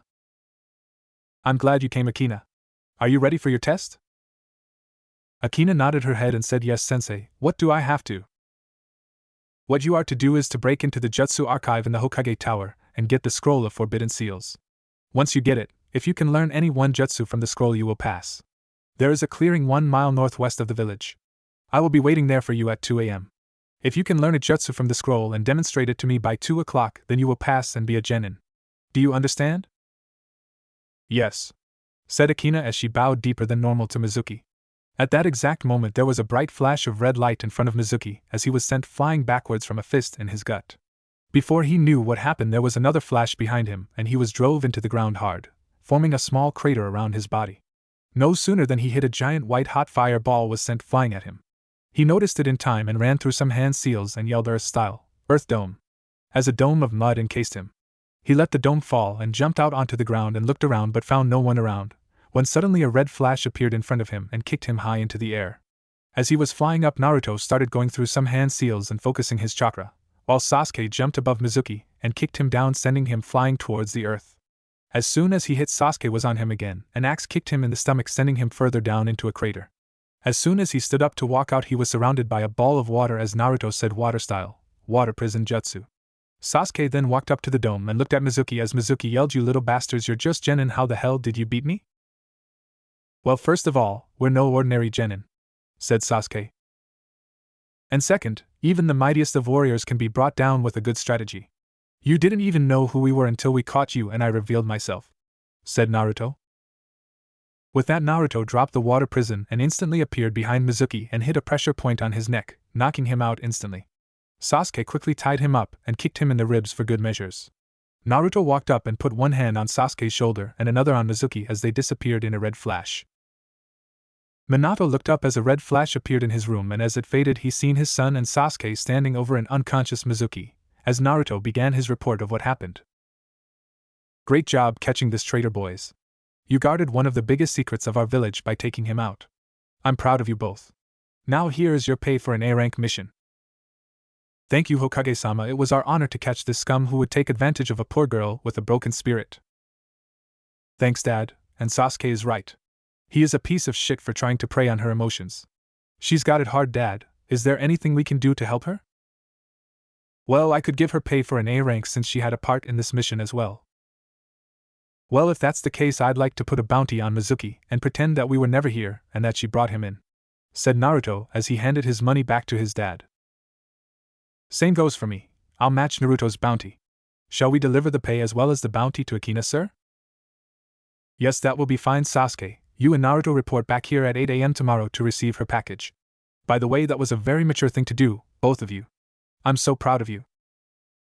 Naruto met Sasuke at the tower at around 7:45 and they went on into his dad's office to receive the envelope with mission pay as well as the bounty on Mizuki.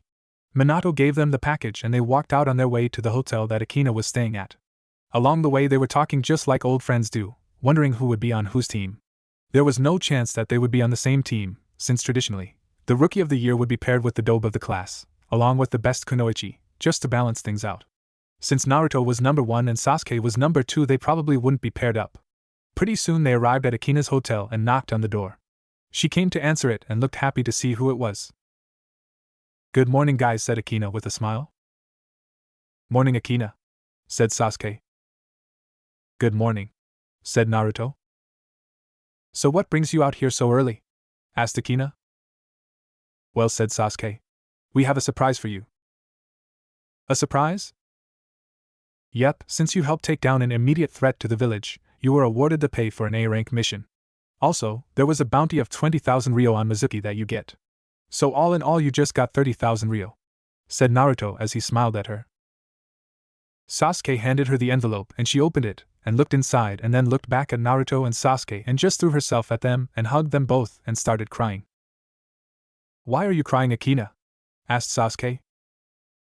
"Because I'm so happy. I've never seen that much money before. That's enough. I can get a house outside of that shitty neighborhood, and maybe I can make some friends and—" "You've already got friends, Akina. We're your friends. And besides, money doesn't buy friends," said Naruto. "You don't understand. I've lived in that shitty rundown apartment since I was 8 years old. I've never had enough money to even buy food, much less a decent place to stay or clothes. Nobody would hang out with me because of the way I looked. And I wanted to be a ninja so bad, and I needed it so I could make enough money to at least eat. But then I failed the test and that bastard Mizuki tried to take advantage of me." "Don't worry about Mizuki.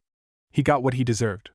And don't worry about the graduation test. We have all day today and tomorrow to get you ready, and we're going to do our best," said Sasuke. "You guys don't have to go out of your way for me." "No, we don't have to, but we want to. That's what friends do, they help each other," said Naruto as he smiled at her, and she slowly started to smile back. "So, how good are you at clones?" "I'm not very good at anything besides henge." "That's okay, we can help you with that. Just do these hand seals," said Sasuke as he slowly went over the seals a few times, and then imagine cloning yourself. Akina did the seals and a clone formed, however it wasn't very good and looked like a ghost of herself. "Try to add some more chakra to it, also envision yourself as the clone forms," said Naruto. Akina tried it again, and this time the clone looked a lot better but still wasn't perfect. "You guys must think I'm stupid since I can't even do a simple clone. I'm sorry, I don't even deserve to be a ninja," said Akina as she started to cry again. "It's okay, Akina, we don't think you're stupid. You just didn't have anyone to teach you, it's not your fault, said Sasuke. With some practice you'll be able to do it just fine, and then you can learn other techniques as well. Don't get yourself down just because the teachers in the academy ignored you and you never had a chance to learn. We are here to help you now, said Naruto. Wow, I really don't deserve this, guys. Everyone deserves at least a chance, Akina. So why don't you give the clone jutsu another shot? Said Sasuke. Akina tried a few more times and finally got the clone right. She was jumping up and down happy because that meant she could graduate and be a ninja. Hey Sasuke, look with your Sharingan and see if you can get a reading on her chakra, said Naruto. Akina, flare your chakra all at once, okay? Okay, said Akina as she started gathering and releasing her chakra. Her reserves are decent, not good enough for shadow clones though. Maybe 2, but that would be risky, said Sasuke. You're right, it's better not to risk it. How about we work on chakra control? Said Naruto. That would be a good place to start, said Sasuke. So what do I need to do? Asked Akina. Take this, said Naruto as he pulled out a leaf, and stick it to your forehead using chakra. And just keep it there while you go about your day normally. Once you can keep the leaf there without even thinking about it, then stick another one somewhere else and hold both on there. When you are able to do that, it should make everything else, such as making a clone, much easier. So you can work on that, and good luck on your test tomorrow. We'll meet you here at 8 a.m. to check your progress. Bye Naruto, thank you so much for your help, said Akina as she hugged Naruto. I've got to go too, just work on the leaf exercise and we'll see you in the morning. Bye Sasuke, thank you too, said Akina as she hugged him too. Naruto and Sasuke both walked out of the house and started down the road when Sasuke said, so now what are you gonna do? I don't know, I think I'm gonna, said Naruto as he stopped for a minute. Well, Dad just called, so I'm gonna go see what he wants. See you in the morning? See you later, said Sasuke as Naruto flashed away. Naruto appeared in a flash of red in his dad's office and said, you called Dad?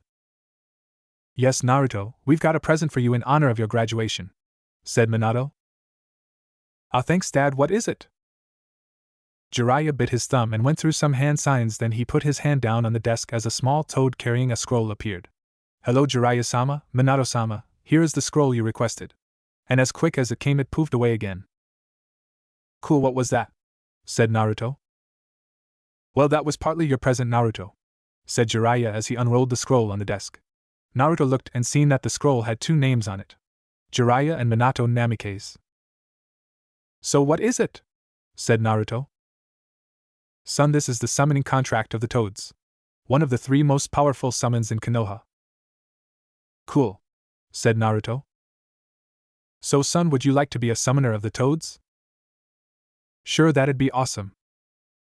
Okay Naruto, I need you to cut your finger and sign your name in blood on beside your dad's, said Jiraiya. Naruto pulled out a kunai and cut his finger and proceeded to sign his name on the line beside his dad. When he finished, the scroll glowed green for a moment, then rolled back up and disappeared. Okay, now here are the hand seals for the summoning jutsu. Just watch a couple of times, said Jiraiya as he slowly went through the seals as Naruto watched. Okay, your turn. Naruto pricked his thumb and went through the hand seals and touched his hand to the desk as a small orange toad hopped out of the smoke. Howdy Jiraiya, Minato. What's going on? Actually Gamakichi, my son just signed the contract. He hasn't met your dad yet though. You're his first summon. Oh I see, hey there, my name is Gamakichi. I'm Naruto Namikaze. Cool, we're gonna be best friends, said Gamakichi as he hopped onto Naruto's head. Okay then, said Naruto as he started to giggle. Well son, how did the meeting with Akina go earlier? It went well. We gave her the money, and she was so happy. Then we helped he get the clone jutsu straightened out so she could pass the test tomorrow. I hope she passes, she's such a nice girl, but she's had it so hard her whole life, she deserves something at least, said Naruto as he frowned. She'll do fine, she had a good teacher after all, said Minato as he smiled at his son. Thanks Dad. I think I'm going to go home and train some. See you later Dad, Uncle Jiraiya. See ya son, said Minato as Naruto walked out the door. Naruto decided to walk home today since it was still early, and he wasn't in any hurry. While he was on his way, someone turned around a corner running and bumped into him, knocking him down and falling on top of him. I'm so sorry. I wasn't watching where I was, Naruto, said the person. Ino? Said Naruto as he started to blush, realizing that her face was only inches from his. Ino started to blush as well, noticing the same thing. She jumped up, still red-faced. Naruto, I'm sorry, I was just on my way to the flower shop, I'm running late. Oh, it's no problem, Ino, want me to take you there? Said Naruto. You don't have to do, said Ino as Naruto wrapped his arm around her waist, and she turned even redder. It's no problem, hold on, said Naruto as they disappeared in a flash of red and reappeared right outside of the shop. I've got a seal tag on yours, Shikamaru, Choji, and Sasuke's house in case I need to get there quick. Paid off today, huh? Said Naruto with a sheepish grin. Wow, thanks Naruto, said Ino as she hugged him, and he once again turned red. After she realized what she was doing, she pulled back and turned red again also. I'm sorry about that. I'd better get inside before Daddy kills me. See ya, Naruto. See ya, Ino. As she ran inside and he turned to walk off towards his home again. So Naruto, who's your girlfriend? Said Gamakichi. She's not my girlfriend, just a friend, Gamakichi. She sure looked like she likes you and you like her, so why isn't she your girlfriend? I don't think she likes me like that. Shit bro, did you see the way she was looking at you? You should ask her out sometime and see where it goes. I don't know, I'll think about it. Okay. Well, I'm heading home, Naruto. Be sure to summon me so I can watch your graduation, okay? I will. See ya, Gamakichi. Once he made it home, he went out back to the training yard and decided to work on some jutsu until supper time. He made 3 shadow clones that instantly got into a ready stance. Naruto jumped back from the clones and started running through hand seals as he said wind style, wind bullets. As balls of compressed air shot out of his mouth at the clones who were dodging them with ease. One of the clones said wind style, Rasengan, and started charging at Naruto. Naruto went through some hand seals and said water style, exploding water colliding wave. As a large amount of water poured out of his mouth and formed into a wave which crashed into the clone, dispelling it. The other 2 clones jumped out of the way and formed their own hand seals as they said lightning style, false darkness. And the other said water style, water cannon jutsu. As the stream of water shot at Naruto, the lightning bolt wrapped around it and charged the water. Just as the water was about to his, Naruto ran through some hand seals and said wind release, raging tornado jutsu. As a large mass of spinning wind came out of his mouth and collided with the lightning-charged water, dispelling both techniques and making a thick mist around them. Naruto took advantage of the mist as he ran through some hand signs and said lightning style, Rasengan. As a compressed ball of lightning shot out of his hand and through one of the clones, dispelling it before the ball hit a tree and the tree dissolved into near nothing. The remaining clone looked around trying to find where the attack came from as red flash appeared in front of him, and before he knew it, a Chidori was shoved through his chest, dispelling him. Naruto smiled and whipped around some wind to blow away the mist, finding his dad standing up by the house watching him. Good job, son, said Minato. I like the Rasengan, it looks to be quite effective. Thanks, Dad, I think it worked out good too. So Naruto, you can beat 3 clones at once, but what about your old man? Said Minato as he smirked. I can try at least, said Naruto as he jumped back from his dad. Ready, go, said Minato as he started running at Naruto. He threw one of his kunai at Naruto and said wind style, Rasengan, as he disappeared in a flash of yellow. Naruto knew what was coming, so he said wind style, Rasengan, as he charged towards the kunai. He shoved the Rasengan at the kunai and knocked it down, instead of hitting his dad. Before he knew what happened, he got drilled in the back by his dad's Rasengan and flew into a tree. As he got back up to a knee, his dad was already on him again. He ducked under a spin kick and rolled to the side as Minato rolled into an axe kick. He jumped back up to the side of the tree and ran through some hand seals and said water style, water dragon jutsu. As a large stream of water shot out of his mouth in the shape of a dragon.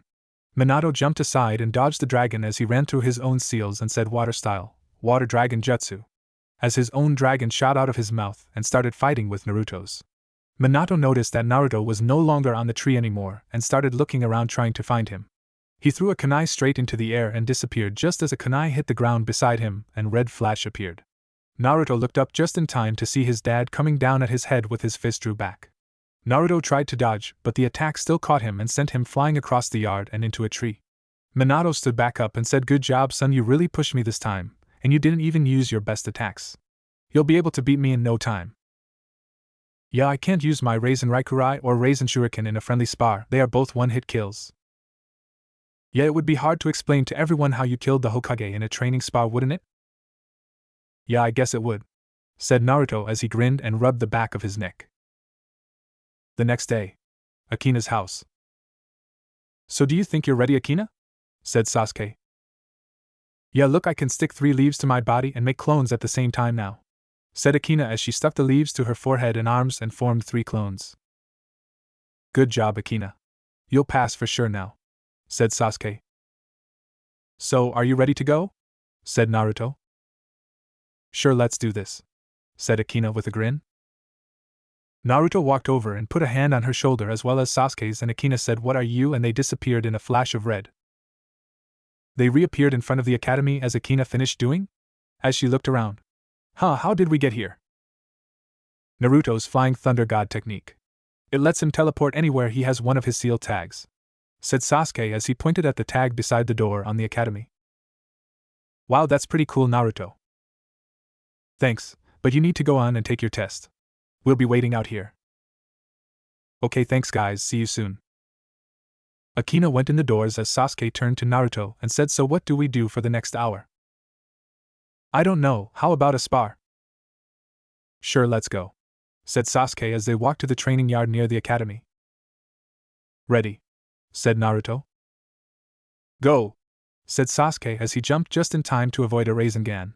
He flipped in the air and ran through some hand seals and said, "Fire style, great fireball jutsu," as a large ball of fire shot out of his mouth at Naruto. Naruto seen it just in time to throw a kunai and teleport to it as another ball of fire shot at him. He threw the kunai and once again teleported to it. As he reappeared, he was already going through some hand seals as yet another fireball came at him.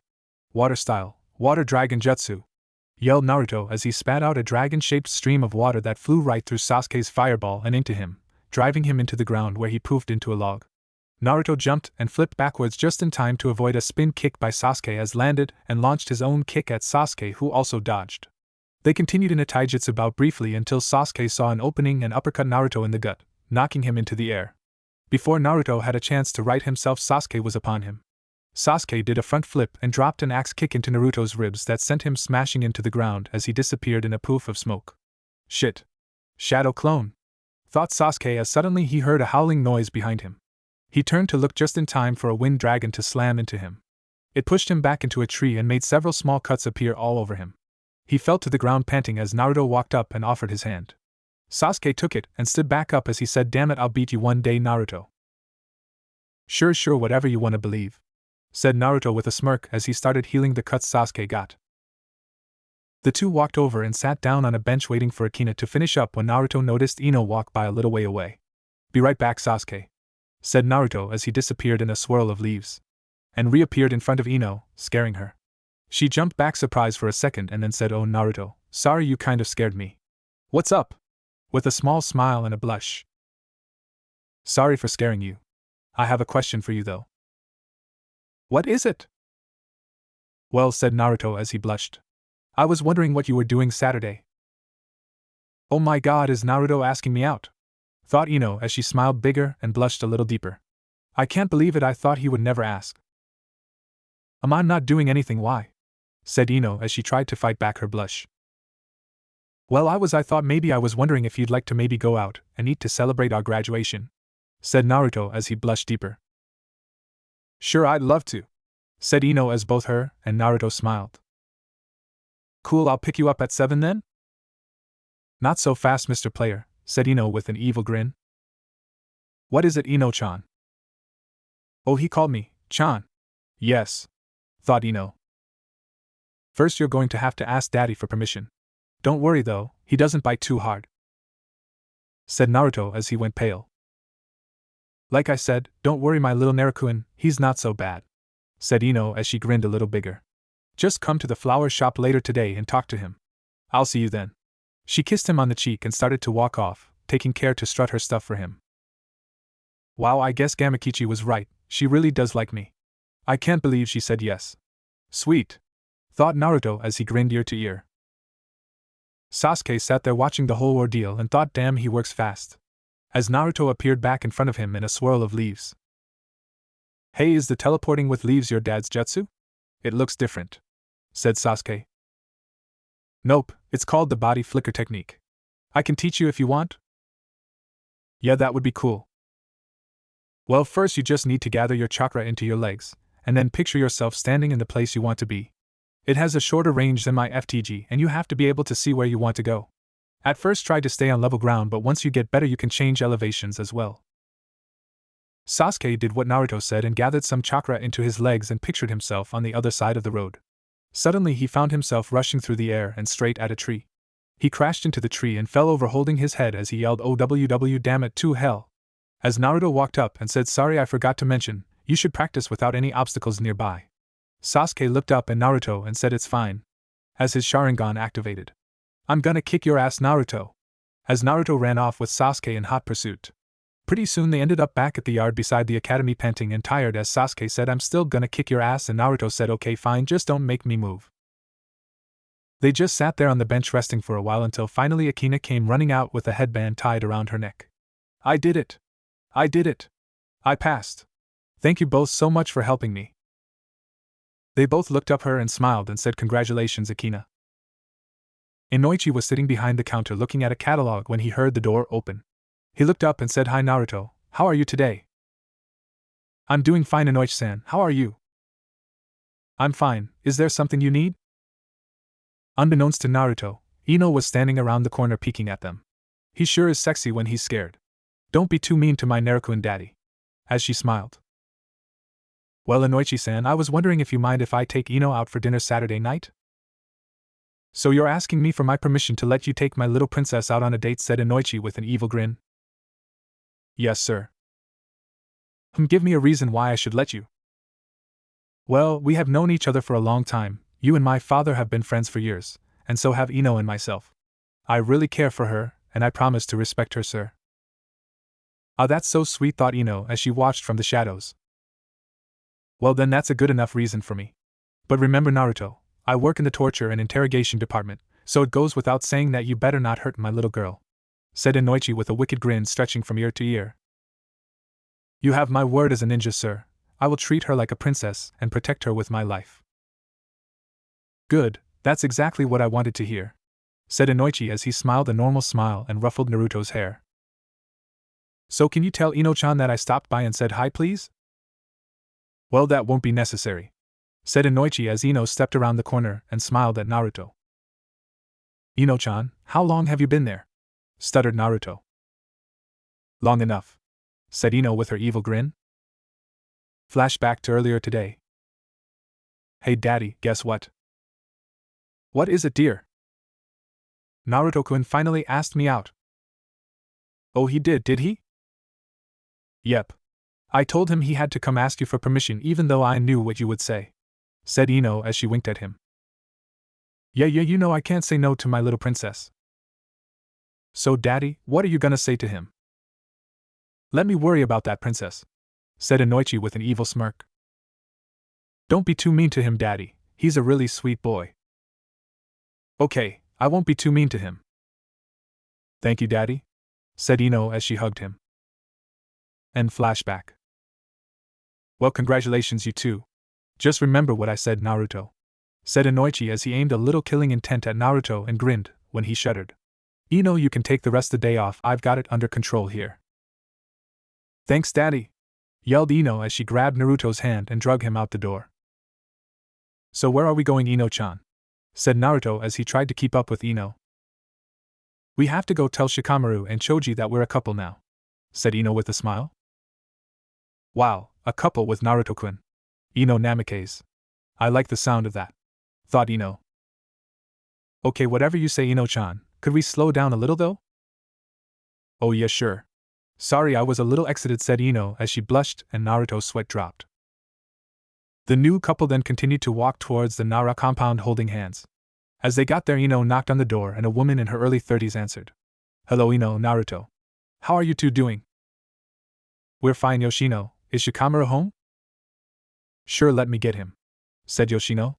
"Shikamaru, you have company," she hollered up the stairs. They soon heard footsteps along with a grunt of troublesome and Shikamaru appeared at the door. "Hey guys, what brings you here on this troublesome night?" "I got some great news, Shikamaru," said Ino.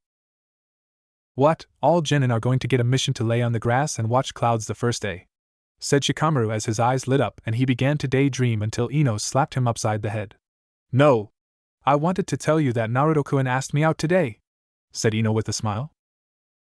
Naruto, you don't know what you've got yourself into.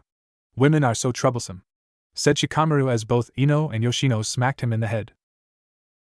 Naruto laughed at Shikamaru's misfortune and said, I think I'll be alright. Ino-chan isn't too troublesome, said Naruto as he found himself laying on the ground beside Shikamaru with a foot on the side of his head. What was that, Naruto-kun? Asked Ino. Told you, said Shikamaru as he felt a foot land on his rib cage and Ino looked at him with fire in her eyes. Noon asked you, she yelled. Now where was I? Oh yeah, what was it you said, Naruto-kun? She said in a scary sweet voice. I said you're beautiful? Ah, thank you, said Ino as she stepped off of the boys and giggled. As Naruto and Shikamaru both stood up, Yoshino laughed at them and Ino said, come on Naruto-kun, we have to go tell Choji now. Actually, said Shikamaru, Choji and his dad are gone camping outside the village until Friday morning. A Kimichi rite of passage, you should know that, Ino. Oh yeah, I forgot. Well, we will just have to wait then. See ya later, Shikamaru, Yoshino. See ya, Shika, Yoshino-san, said Naruto as they turned to walk off. As soon as they were outside of the Nara compound, Naruto wrapped his arm around Ino's waist, and before she could say anything they disappeared in a flash of red light and reappeared on a hill looking over the village. Wow, Naruto-kun, it's beautiful up here. Where are we? On top of the Hokage monument. Where my face will be in a few years, to be specific, said Naruto as he giggled. Wow, I've never been up here before. Yeah, not many people come here, but it has the best view in the village, and the sunset is absolutely stunning from up here. No kidding, but why did you bring me here? To see the sunset that I spoke about, said Naruto as he pulled out a scroll and unsealed a blanket. He spread the blanket out on the ground and motioned for Ino to sit down. She came over and he lowered her down and sat down beside her. I come up here a lot to relax after a hard day of training, said Naruto. It's just something about this place, I guess. Yeah, I see what you mean. I feel at ease here too. Of course, that may just be because I'm so close to you. Ino-chan. Yes, Naruto-kun? Thank you for agreeing to go out with me. I've wanted to ask you for a while, but I was scared you didn't like me back. Thank you for asking me. I have been waiting forever, but I never wanted to say anything because, like you, I was scared you didn't like me like that. Well, we don't have to worry about that anymore, do we? Said Naruto as he wrapped his arm around her shoulders, and she laid her head down on his shoulder. Nope, said Ino with a big smile. As far as she was concerned, this was heaven. Friday morning, on top of the Hokage Tower. Congratulations, everyone, today you will officially become ninja of Konoha. You have all demonstrated the skills necessary to be a genin and serve your village. As I call your name, please come get your ID card, said Minato, who was dressed in his Hokage robe and hat. Shino Abirame Shino walked up and got his ID card and said, thank you, Hokage-sama, as he bowed and returned to his seat. Minato continued on down the list until Naruto's name was called. Naruto Namikaze. Naruto got up and walked to the front where he bowed and then took his card. Thank you, Hokage-sama. It will be an honor to serve under you. He then turned and went back to his seat while Minato continued down the list. Once Minato finished, he had called out 32 names. He then said to everyone at once, congratulations once again on graduating and becoming genin. Now wait here and in a moment your Jounin sensei will come by and talk to you. A few minutes later, 13 people came out onto the roof with the genin and began to call out names. A beautiful younger lady who looked to be in her mid-20s stepped forward and called out, Hinata Hyuga, Shino Abirame, and Kiba Inuzuka, please step forward. They did as instructed, and then the woman said, my name is Karina Yuhi and I will be the sensei of Team 8. Meet me at Training Ground 8 at 8 a.m. Monday. Next up was a man with a goatee who was smoking a cigarette and had a white sash with the kanji for fire around his waist and shoulder. Spoke up. Shikamaru Nara, Ino Yamanaka, Choji Akimichi, I am Asuma Sarutobi and I will be the sensei of Team 10. Meet me at Training Ground 10 at 8 a.m. Monday. A few more came and spoke to their team, and then Kakashi and Itachi stepped forward. Sasuke Uchiha, Naruto Namikaze, said Itachi. As you know, I am Kakashi Hatake and this is Itachi Uchiha. We will be the senseis of Team 7. What about the third member of our team? Asked Sasuke. The Hokage handpicked you two to be your own team. It is tradition to have 3 genin and 1 jounin, but we have 2 genin and 2 jounin to keep the 4-man squad. said Itachi. Any more questions? Okay then. Meet us at the Hokage Tower at 6 a.m. tomorrow morning, said Kakashi as he and Itachi shunshined away. Finally, the last one stepped forward. It was a young woman in her lower 20s who wore a short orange skirt, a fishnet bodysuit, and a tan trench coat. Sakura Haruno, Akina Kasuki, Seiko Takasu. My name is Anko Mitarashi. I'll be in charge of you maggots on Team 6. Meet me at 6 a.m. Monday morning at Training Ground 6. Everyone got up and started to leave, and Ino came over to Naruto and Sasuke to walk out with them. So Naruto-kun, why did you and Sasuke get put on a two-man team? We were wondering ourselves actually, said Naruto. Even more curious is why we got the two strongest jounin in the village as our senseis. Yeah, my brother and Kakashi are the strongest two in the village besides the Hokage and the two remaining Sannin. I guess we will find out tomorrow, said Naruto. Yeah, everyone else gets a break, but we have to be at the Hokage's office early in the morning. Bitching about it won't help anything, said Naruto as he grinned. Fuck you, said Sasuke as he grinned back. Well, I guess we should head out and enjoy our last day of freedom, said Naruto with a chuckle as he grabbed Ino and disappeared in a flash. They reappeared back in Naruto's living room, and Ino said, no matter how many times you do that, I never get used to it. I'm sorry, I can stop if it bothers you. No, it's not that, it's actually exhilarating, being that close to you and moving at the speed of light. Well then, I'm glad you like cuddling so much, said Naruto with a wink. Ino smiled and said, so why are we here anyways, Naruto-kun? I had to get something from my room. I'll be right back, said Naruto as he ran upstairs and put on his coat and ran back down. There we go, much better. Wow, Naruto-kun, you look like a chibi fourth Hokage. Nope, I'm a little different. Gray with red flames, he said as he turned around to show the kanji and grinned, only to find himself smacked in the back of the head. Close enough, moron, screamed Ino. Hee, it's still different, Ino-chan, Naruto said as he winked at her. Anyways, how do I look? You look great, Naruto-kun, said Ino. Actually, you look damn sexy. I can't wait to tear you up. Though Ino as she grinned evilly. Thanks, Ino-chan, you look pretty damn good yourself, said Naruto as he walked up and kissed her on top of the head. As soon as he started to pull away, Ino said, oh no you don't, as she grabbed his head and pulled his lips against hers. He just stood there for a second confused, then he finally realized what she was doing and wrapped his arm around her waist and kissed back as they disappeared in a flash of red and reappeared on top of Hokage Mountain. Wow, Naruto-kun, that was amazing, said Ino as she pulled away for a breath. The two just stood there in each other's embrace looking out at the village for the longest. Finally Ino looked back at Naruto and kissed him again and said, Naruto-kun, I'm so happy. I'm glad that we are together. Me too, Ino-chan, said Naruto as he looked into her blue eyes with his own as he allowed his forehead to touch hers. They stood looking into each other's eyes for a minute before suddenly Naruto's eyes widened. Sorry, Ino-chan, my dad is calling, I have to go. He held on to her and flashed to the flower shop as he kissed her and said goodbye and then flashed away again to the Hokage's office. He appeared and saw Kakashi standing there beside him as Minato said, hello son, glad you could make it so fast. As soon as Sasuke and Itachi return, I'll explain. A few minutes later Itachi and Sasuke walked into the room and Minato said, okay Kakashi, Itachi, you already know some of the situation. You were scheduled to leave tomorrow on a mission to protect a bridge builder in Wave Country, but we've just received a report from a scout that some missing nin were spotted in the area, so we are going to send you out early. Naruto, Sasuke, the original mission was to protect a bridge builder from bandits and mercenaries as a C-rank mission, but it has now been upgraded to A rank, with the possibility of encountering Jounin-level ninja trying to attack him. Do you accept this mission? Yes, Hokage-sama, said both boys. Alright, meet us at the northern gate in 1 hour. Pack for a 1-month mission. Dismissed.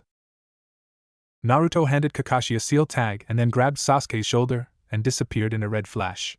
The two arrived at Sasuke's house and Naruto said, I'll be back in 30 minutes. As he disappeared again.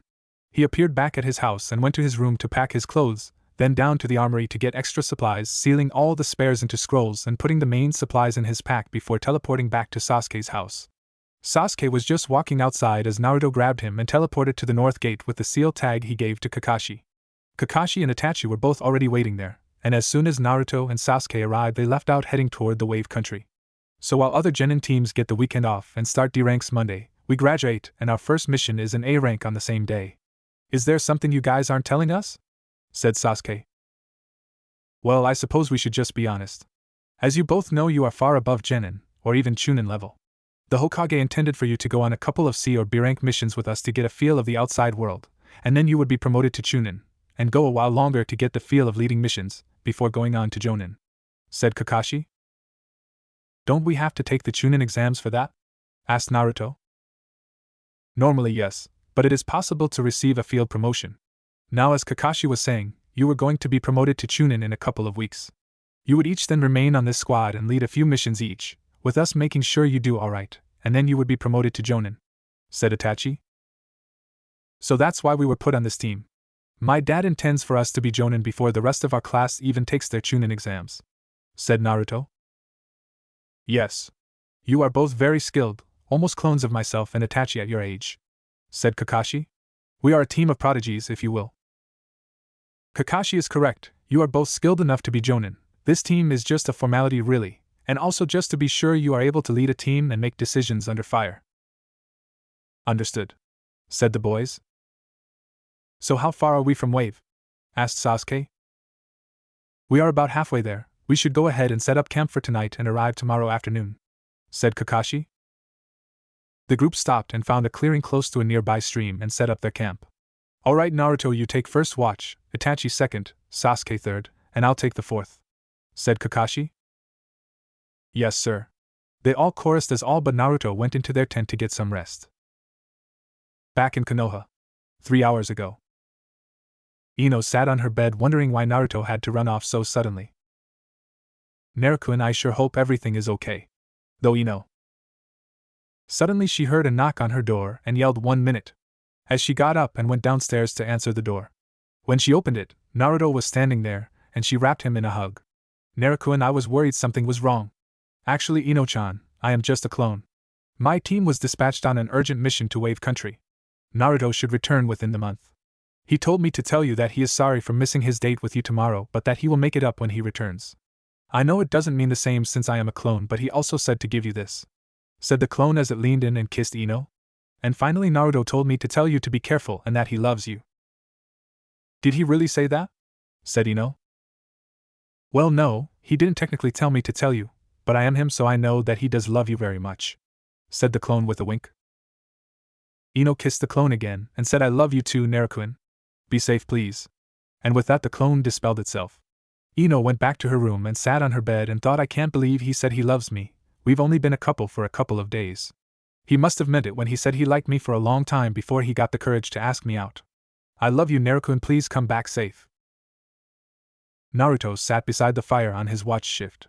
He had his clones stationed all around the camp so he didn't have to actively watch. As he sat there watching the fire he thought I'm sorry I had to bail Ino-chan. I hope you will forgive me. I love you Ino-chan. Soon Itachi came out and took Naruto's place as Naruto went to rest. The next morning they woke up and ate a quick breakfast, and were on their way again. After a few minutes of running, Kakashi held up his hand and told everyone to stop. They all squatted on the side of the road looking for any sign of danger when suddenly 2 men bound together by a spiked chain rose out of a puddle of water. The demon brothers. To what do we owe the honor? Said Kakashi. We are here to keep you away from the bridge builder. Turn back now and you will be spared. Said Gozu. Protecting the bridge builder is our mission. We will kill you if we have to in order to complete it. Kakashi said in a bored tone. Fine then, we'll do this the hard way. Shouted Meizu as the two leapt towards Sasuke, who was the nearest to them. They didn't make it far before Meizu's right arm was blown off his body, revealing Naruto standing behind him with a lightning-release Rasengan in hand. Meizu screamed in pain, before launching several kunai towards Naruto. Naruto dodged them with no problem before doing some hand seals. Fire release, fireball jutsu. He called out before blowing a medium-sized ball of fire toward Meizu. Meizu narrowly avoided the fireball before moving to launch himself back towards Naruto, but didn't make it 2 steps before he heard the sound of 1,000 birds chirping behind him. Before he could even react, Naruto's hand was stuck through what used to be his chest. Chidori, Naruto said as what was left of Meizu fell to the ground dead. While Naruto fought Meizu, Gozu rushed towards Sasuke with his clawed gauntlet ready to attack. Sasuke dodged the attack and jumped up and spun around, smashing his foot into Gozu's face and sending him into the ground hard. Kakashi and Itachi simply sat back and watched the fight boredly. After all, it was 2 Chunin level missing Nin against 2 Jonin level shinobi, no problems there. Gozu quickly climbed out of the crater his body had made and detached the chain from his gauntlet before throwing himself at Sasuke once again. Sasuke simply ducked under the swipe of the man's clawed hand before launching an uppercut into his stomach, knocking him up into the air. Just as Gozu reached his peak and began to fall again, Sasuke appeared above him and dropped an axe kick onto his face, shooting him back to the ground and knocking him unconscious. "Well done, you two," Kakashi said as he walked over and hefted Gozu onto his shoulder before walking over and tying him to a tree. Itachi then walked up and punched him in the face to wake him up. Once he woke up, he spit at Itachi and said, "What the fuck do you want? I won't tell you shit." "Perhaps this will change your mind," Itachi said as he turned on his Mangekyo Sharingan and looked the man in the eyes as his body went limp. Gozu suddenly found himself in a world of black and white, with a strange red moon hovering in the sky. He was bound to a cross by barbed wire, looking down at Itachi. "My name is Itachi Uchiha.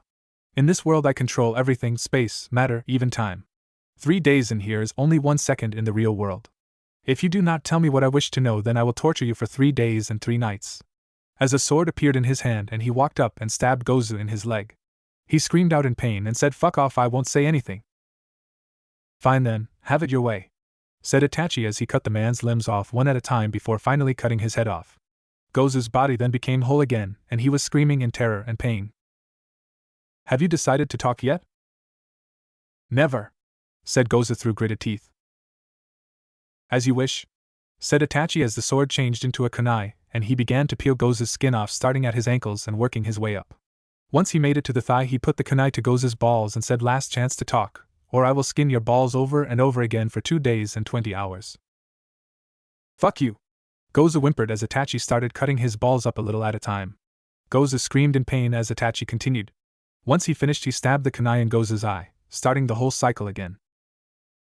"Please God, no more. What do you want to know?" Gozu said. "Who sent you here?" said Itachi. "A businessman named Gato. He says that this bridge will hurt his business interests in Wave Country, so he wants the bridge builder dead," said the now crying Gozu. "Where can I find this Gato?" "He has a base just west of town, heavily guarded by mercenaries. The only other ninja he has are Zabuza Momoichi and a girl named Haku, an Ice-style Kekai Genkai user." "Very well then," said Itachi as the world around him disappeared and he was back in the real world. "We have all we need. Sasuke, kill him," said Itachi as Sasuke stabbed Gozu in the eye with a kunai and killed him. "So Itachi, what did you figure out?" said Kakashi. "He was hired by a man named Gato, who has a base a couple miles west of Wave Country. Gato has also hired Zabuza Momoichi, and an Ice-style user named Haku." "Zabuza, the demon of the mist? Sounds like a good test for our students, doesn't it, Itachi?" said Kakashi as he gave an eye smile. "Indeed it does. Let's move out again before our client winds up dead. Naruto, did you get the head of your kill?" "No, why would I take his head?" "In order to claim the bounty, you must return proof that you killed the ninja. Seal this one's head and some of the ashes of the other into a scroll and let's move." "Yes, sir." Naruto proceeded to cut off the head of the demon brother tied to the tree and gather the head of the one he disintegrated and sealed them into a scroll which he put in his pocket. When he was done, they started moving towards the Wave Country again. Once they arrived to the border, they found the man they were looking for waiting for them at a boat dock. He was an elderly man with glasses and a pointy straw hat, and he smelled like alcohol. They walked up to him, and he said, "I thought I hired ninja for this mission, not a bunch of kids. The black-haired one looks like a damn emo, and the blonde looks like a fucking hyperactive retard," causing both Naruto and Sasuke to growl in anger. "I assure you, Tazuna-san, we are the best team possible for this mission," Kakashi replied coolly, trying to defuse the situation. "Could have fooled me," mumbled Tazuna as the group got on a boat to travel to the island where Tazuna lived. Once they arrived, he started leading them to his house to unpack. About halfway there, out of the blue, Kakashi yelled, "Get down!" And everyone hit the deck, with Naruto tackling Tazuna as a large sword whizzed over their head and stuck into the wall of the bridge. A large man about 6 feet 6 inches with no shirt and striped pants along with a mask over his face similar to Kakashi's landed on top of the sword and looked at the group. "Zabuza Momoichi, the demon of the mist," said Kakashi. "I see you've heard of me then, copy ninja Kakashi. You've also got the Uchiha prodigy Itachi with you. Who are the brats?" "That is none of your concern, Zabuza. We are here to protect Tazuna and we will not fail, said Itachi. So Zabuza, where is your partner at anyways? Said Kakashi. She is around. That is all you need to know. Well, I take it you won't give up and leave? Said Kakashi as he raised his headband to reveal his Sharingan. You're smarter than you look, Kakashi, said Zabuza as he jumped to the ground and did a set of hand seals. Hiding in the mist technique. The last thing the group saw was Zabuza grab his sword and disappear into the mist. 8 places on the human body that cause instant death. The larynx, spine, lungs, liver, jugular, subclavian artery, kidneys, and heart. Which will it be? Came Zabuza's voice from seemingly everywhere within the mist. Everyone be alert, he is a master of the silent killing technique, Kakashi said as the group made a circle around Tazuna.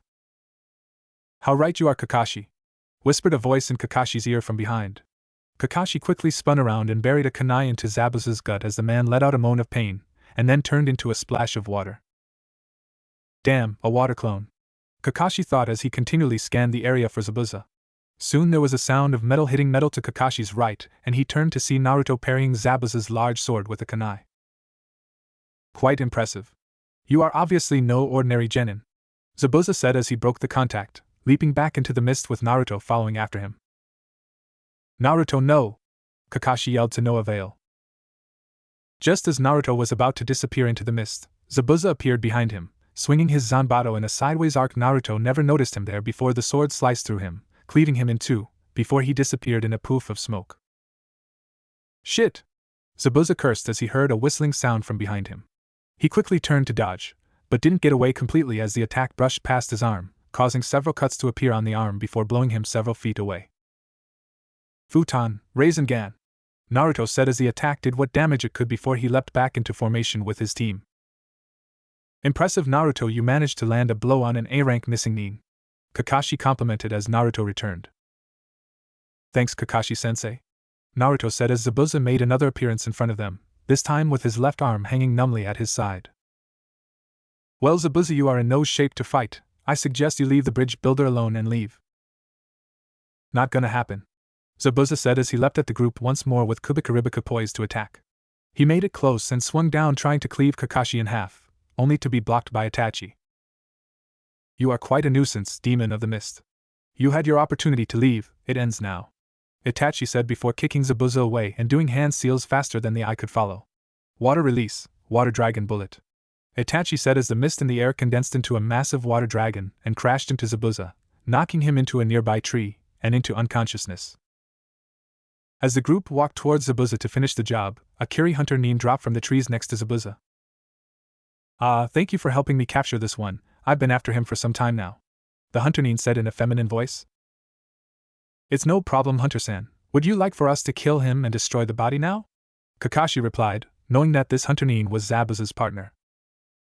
No thank you, Konoha-san. I will dispose of him later, replied the hunter nin, right before having to dodge a kunai. She wasn't fast enough, however, to deflect the one that embedded in Zabuza's chest. Soon the sounds of 1,000 birds chirping filled the air and Haku turned to see Kakashi speeding towards them, Chidori in hand. She moved as fast as she could to Zabuza and grabbed him before shunshing away just as Kakashi passed through the spot they were in. Damn, I wasn't quick enough, Kakashi said as he turned back to the group. I'm sure you all know that Zabuza isn't dead. Judging by his injuries, he will be back to try again within a week, he said, earning 3 nods in the affirmative. After the fight, the group remained with Tazuna on the bridge for the rest of the day, before returning to his house for the night.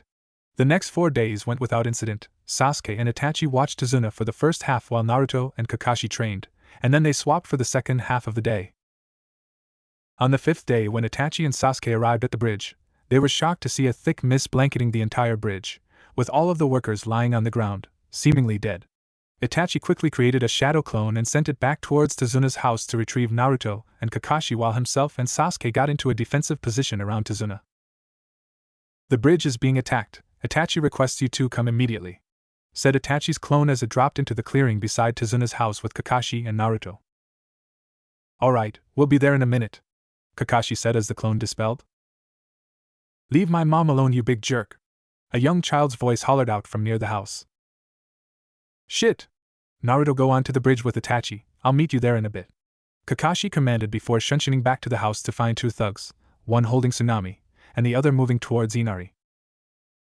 "I swear to God I'll bite my tongue off and drown on my blood if you touch my son!" screamed Tsunami, as the thug moved closer to Inari.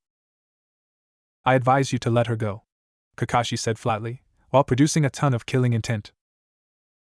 The thug that held onto Tsunami promptly pissed himself and passed out from the feel of the killing intent. The second thug froze in place but managed to remain conscious, though he figured out quickly that that wasn't necessarily a good thing as Kakashi appeared in front of him and buried a kunai up to the hilt in his forehead, before ripping it back out and throwing it into the one who passed out. "Thank you for saving us, Kakashi-san!" Tsunami yelled as she ran up and kissed Kakashi on the cheek. Well, more like the mask where his cheek should be, but it got the point across. "It's no problem, Tsunami-san, but I must be going now," Kakashi said as he shunshined away. Naruto instantly disappeared from the clearing in a flash of red light, before reappearing next to Sasuke, in what appeared to be dome of ice mirrors. Sasuke looked kind of beat up, but had no real injuries. Haku was nowhere to be seen. "What's going on?" Naruto asked, looking around for his opponent. "She teleports between these mirrors at insane speeds. I can't even track her with my Sharingan. She's so fast I haven't been able to land a single hit, and I couldn't get out." "I see," Naruto said as he pulled a three-pronged kunai out and threw it outside of the mirrors. Just then, Haku appeared in all of the mirrors at once. "Yes, it's true, in here, I am nigh invincible. Now you are trapped in here with him," she said as she threw a flurry of Saban needles at the duo. "I don't think so," Naruto said as he put his hand on Sasuke's shoulder and disappeared in a flash of red. "How did you escape?" "I don't have to explain myself to a puppet. Prepare to die," Naruto replied. "I cannot die here. I will kill you if I must, but I will protect Zabuza-sama." "I doubt it. We have a mission to complete, and you stand in our way," Naruto said. A Raisin Raikurai formed in his right hand, before it was thrown at Haku's ice mirror. "Fool, nothing can break my ice mirrors," Haku said just before the attack hit. She was right, it didn't break the mirror, it dissolved it. She barely escaped in time. "How?" Her reply was a Naruto clone dropping out of nowhere and dropping an axe kick on her neck, before twisting his body and kicking her once more, sending her flying towards Naruto and Sasuke. Sasuke quickly went through some hand seals and called out Fire Release, Grand Fireball Jutsu, before exhaling a large ball of fire that washed over Haku for several seconds before dispelling, leaving a burnt and bloodied girl on the ground in front of the pair. Zabuza quickly charged in Itachi, sword drawn back ready to attack. "You'll pay for what you did to me before," he yelled as he slashed towards Itachi. Itachi simply parried with a kunai before leaping back to put distance between them. As soon as Itachi moved, Zabuza started doing hand seals, which Itachi was copying with his Sharingan. They finished at the same time and both called out Water Release, Water Dragon Missile Jutsu, as two massive dragons rose from the water below the bridge and began to battle it out above them. "How did you copy your jutsu?" Zabuza began but was cut off by Itachi. "My eyes can see everything," Itachi answered. Zabuza answered in the form of charging back in and swinging down at Itachi. The two had a kenjutsu battle for a moment before Zabuza broke away and began hand seals once again, with Itachi copying them. "How can you copy my jutsu before I do it?" Zabuza yelled, getting distracted and stopping the hand seals while Itachi continued. "Can you see the future?" "Yes, I can," Itachi said as he finished the seals. Water Release, Water Bullets. Itachi then spat out a medium-sized ball of water that hit the distracted Zabuza, knocking him backwards. "And your future is death." Kakashi's voice rang out amongst the sound of 1,000 birds chirping as he drove a Chidori through Zabuza's chest, but Zabuza turned slightly at the last moment, making the attack miss his heart. "Sorry I'm late, I got lost on the—" "Shut the fuck up." Itachi cut him off with a chuckle as Kakashi dropped Zabuza's body to the ground. Haku soon woke up and turned to leave as she said, "Zabuza-sama, no." She only made it a few feet before Naruto appeared in front of her, Wind Release Rasengan in hand, and thrust it through her chest. "See, Zabuza-sama, I'm sorry I failed you," Haku said as the life left her body. Kakashi and Itachi began to walk over to check on Naruto and Sasuke, when they felt a spike of chakra behind them. They turned quickly to see Zabuza standing up, with a hole through the right side of his chest. "Where's Haku?" he growled out. "The hunter Nin? I assume she's dead by now," Kakashi said nonchalantly. "Bastards! I'll kill you both!" Zabuza roared as he made to run at Kakashi and Itachi. Wind Release, Raisin Shuriken. Came Naruto's voice from behind them, barely heard over the bell-like screech in the air as a large chakra shuriken flew by them and crashed into Zabuza. After the attack hit, it curved upwards and carried Zabuza 15 feet into the air before expanding in a blinding flash of light as it destroyed Zabuza's chakra network. When the light faded away, Zabuza fell back to the ground, not moving but still alive. "What the fuck did you to me, you little shit?" screamed Zabuza. "Simple, I destroyed your entire chakra network. You're as good as dead." "Bullshit. No attack can do that." "Mine just did." "Damn. He's right, it's completely shredded, there's nothing left of his chakra coils and tenketsu," said Itachi, who looked at it with his Sharingan. "Fuck you. Just kill me and get it over with already." "Alright then, as you wish," said Naruto as he hefted Zabuza's sword off the ground and cleaved his head off. After Zabuza was dead, Naruto took out a scroll and sealed Zabuza's sword into it. "Spoils of war," he said with a big grin. "Damn Naruto, you've been holding back on us, haven't you?" said Kakashi. "Yeah, I can't use most of my better attacks in spars because they are too dangerous." "So I've seen. Well, all that's left now is to assassinate Gato. Let's go back to Tazuna's and rest, and we will worry about Gato in the morning," said Kakashi. Tazuna walked up and said, "Yeah, I can agree with that, I am tired just from watching that." "Right. Let's go on back then," said Itachi. So they all left out for Tazuna's house to rest up for the night. Everyone went to bed since they agreed that the main threat was neutralized. The next morning they got up and discussed the plan for Gato's assassination over breakfast. "Did you say you're going to kill Gato? You're all crazy. No one can beat him, he killed my father," said a young Inari who just had walked down the stairs. Now Inari, calm down, these guys are here to help us," replied Tsunami. "No mom, they are all fools and they're going to die just like daddy," said Inari as he ran back up the stairs. "I'm sorry about Inari, everyone, he's still hurt because Gato had my husband publicly executed for standing up against him," said Tsunami with a frown on her face. "It's fine, I can understand his pain. I lost my father when I was his age, and I turned bitter to the world for a long time. It'll pass eventually," said Kakashi. "How about I go talk to him and see if I can help?" "If you want, I'd really appreciate it," said Tsunami, her frown lessening a bit. Kakashi walked up the stairs to Inari's room and knocked on the door. "Go away!" yelled Inari. "Hey, can we talk for a minute, Inari?" "No, I don't want to talk. Go away." "Come on, Inari, it will make you feel better. I know what you are going through. I lost my father when I was just a bit younger than you are." Kakashi heard Inari get up and walk towards the door. He opened the door and said, "Come on in."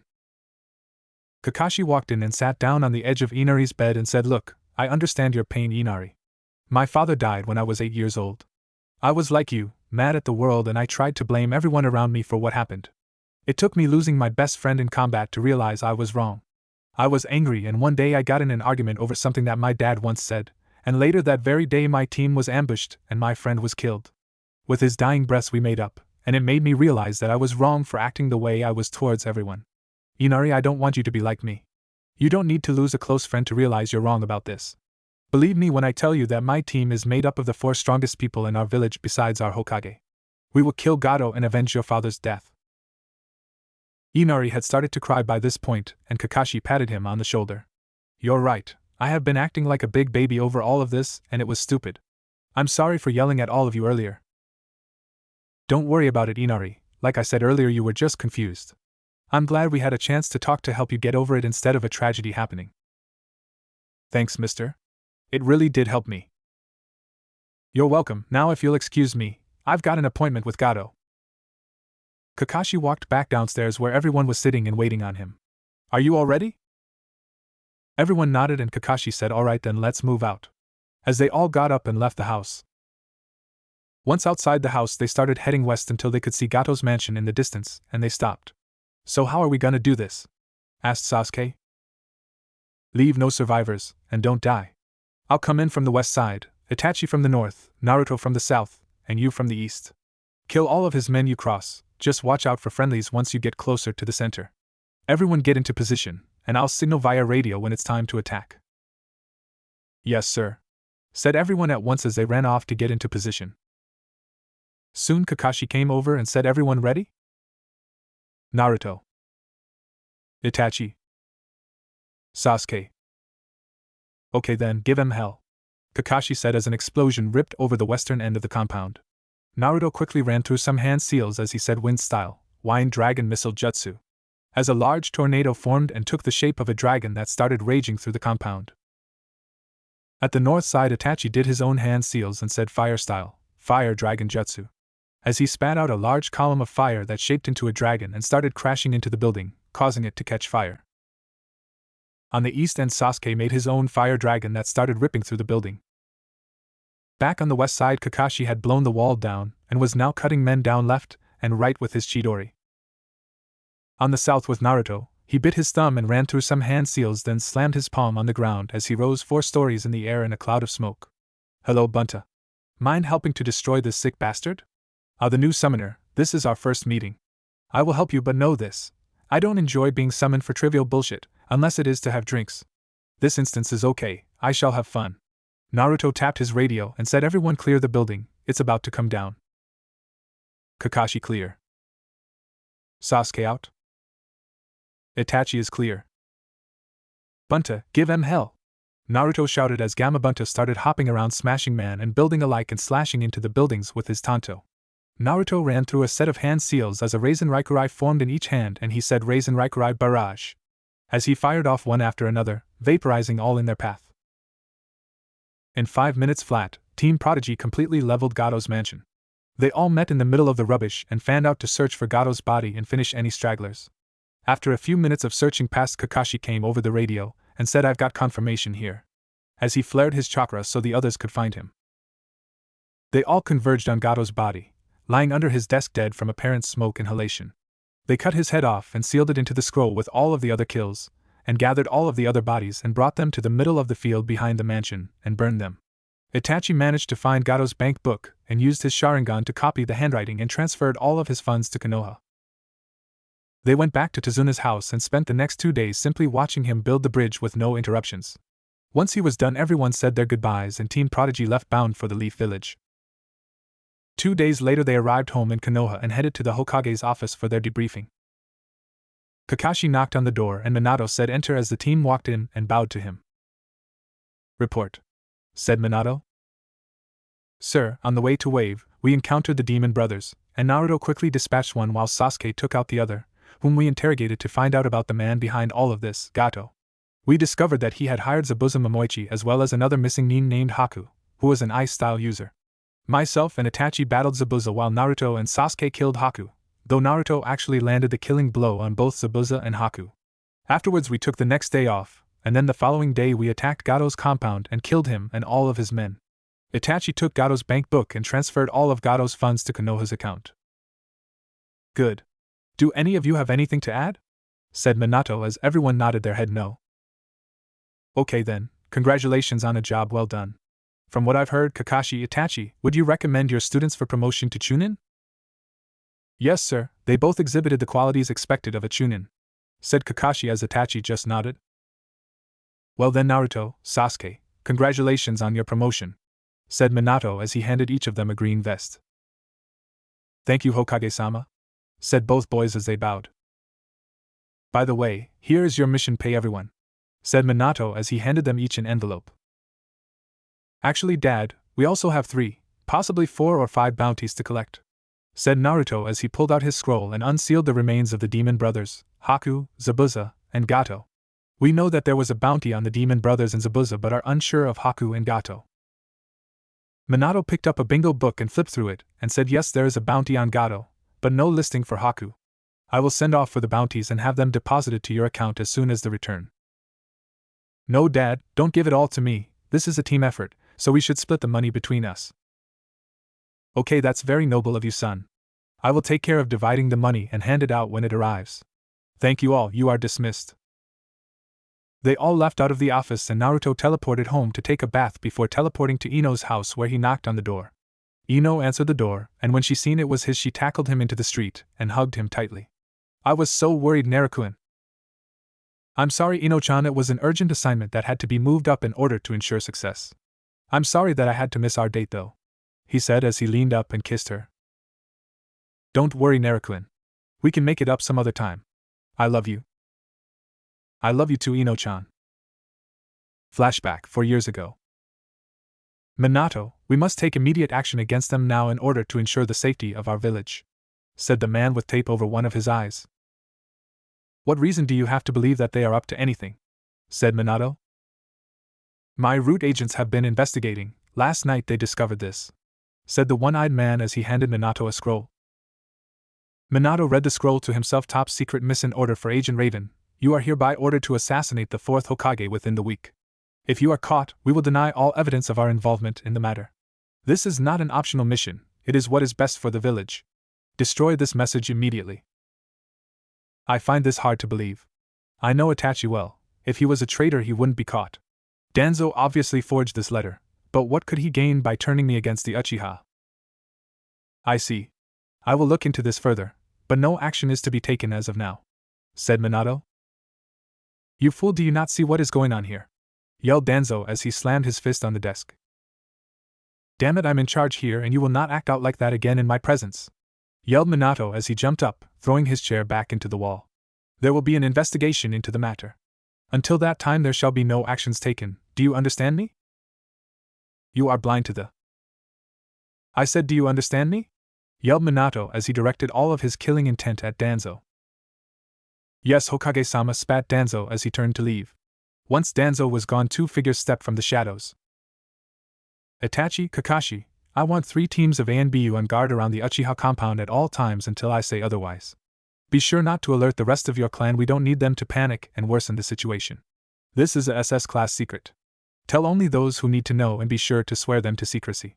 You have your orders, dismissed, said Minato as the 2 A and BU shunshined away. The next morning. Report, said Minato with a look of anger on his face.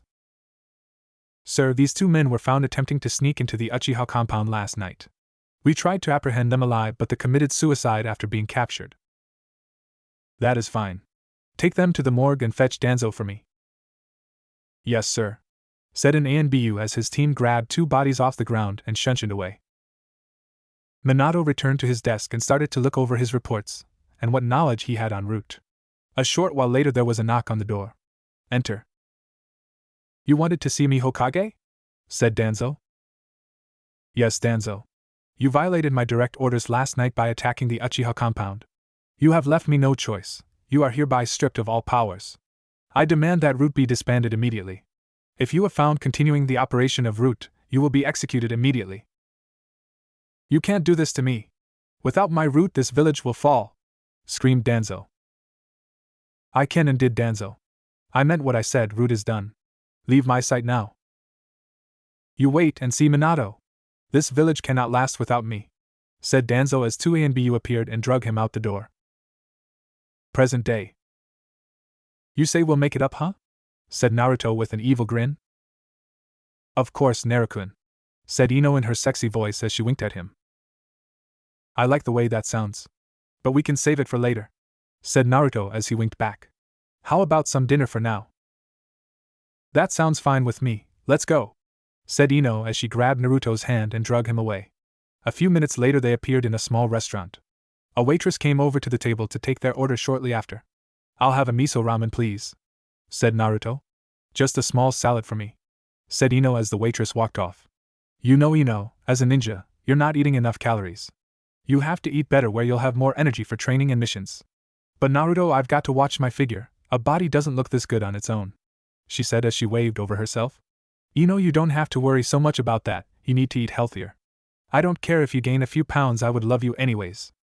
Do you really mean that, Naruto-kun? Of course I do, Ino-chan. I love you for you, not your looks. Of course being smokin' hot is kinda nice, Naruto added to himself. Naruto-kun, that's the sweetest thing anyone has ever said to me, said Ino as she leaned across the table and kissed him on the cheek. After a few minutes their food came and Ino started eating her salad. Naruto just sat there watching her, thinking about how beautiful she is. Once she finished the salad, Naruto pushed his order to her side of the table and said, Here, Ino-chan, eat up. But that's your food, Naruto-kun? I'll be fine. I know you must be starving though after a diet like you have been on. No, Naruto-kun, I can't eat your food, I'll just start eating healthy tomorrow. Ino-chan, I promise I'm fine. Here, he said as he got a spoonful and started moving it towards her mouth. Ino hesitated for a moment before she finally let him feed it to her. After tasting the real food for the first time in God knows how long, her eyes went wide and she practically inhaled the rest of the ramen before she realized what she had just done. She looked at Naruto and said, "Oh my god, Naruto-kun, I'm so sorry, you must think I'm a pig." As tears began to form in her eyes, Naruto just reached across the table and laid his hands on top of hers and smiled as he said, "Don't worry about it, Ino-chan. Like I said, I'll love you no matter what." Ino just looked up at Naruto and smiled. Naruto pulled out some money and laid it down on the table as Ino started to stand up. Naruto just looked at her and grinned as they disappeared and reappeared on top of MT Hokage. He once again pulled out a scroll and unsealed a blanket from it. He spread the blanket on the ground and sat down as he motioned Ino to join him.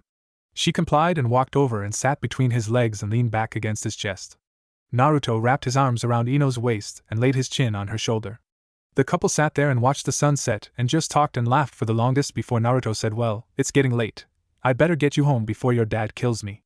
They stood up and sealed the blanket back up as Naruto grabbed Ino's waist, and in a flash of red they were gone. They reappeared in the street in front of Ino's house, and they kissed once more before Naruto started walking off towards his house. Naruto was walking along taking his time and enjoying the nice night when he noticed someone was following him. He calmly reached into his coat and grabbed one of his tri-pronged kunai as he kept walking along, pretending he didn't notice. After a few more blocks his shadow got a little closer to him, and he turned around to confront them. "Why are you following me?" he said. "I came to ask if you wanted to go out on a date with me sometime," said a feminine voice that Naruto vaguely recognized. "And just who are you?" "My name is Hinata Hyuga," stated the voice as she stepped out of the shadows. "Well, Hinata, in case you didn't know, I'm dating Ino-chan, and I am quite happy with her. And for future reference, I wouldn't follow people. I almost killed you just now," said Naruto as he held up his kunai. "Sorry about following you. I was just waiting until we made it away from Ino's house." "So you know about me and Ino-chan, yet you still ask me out?"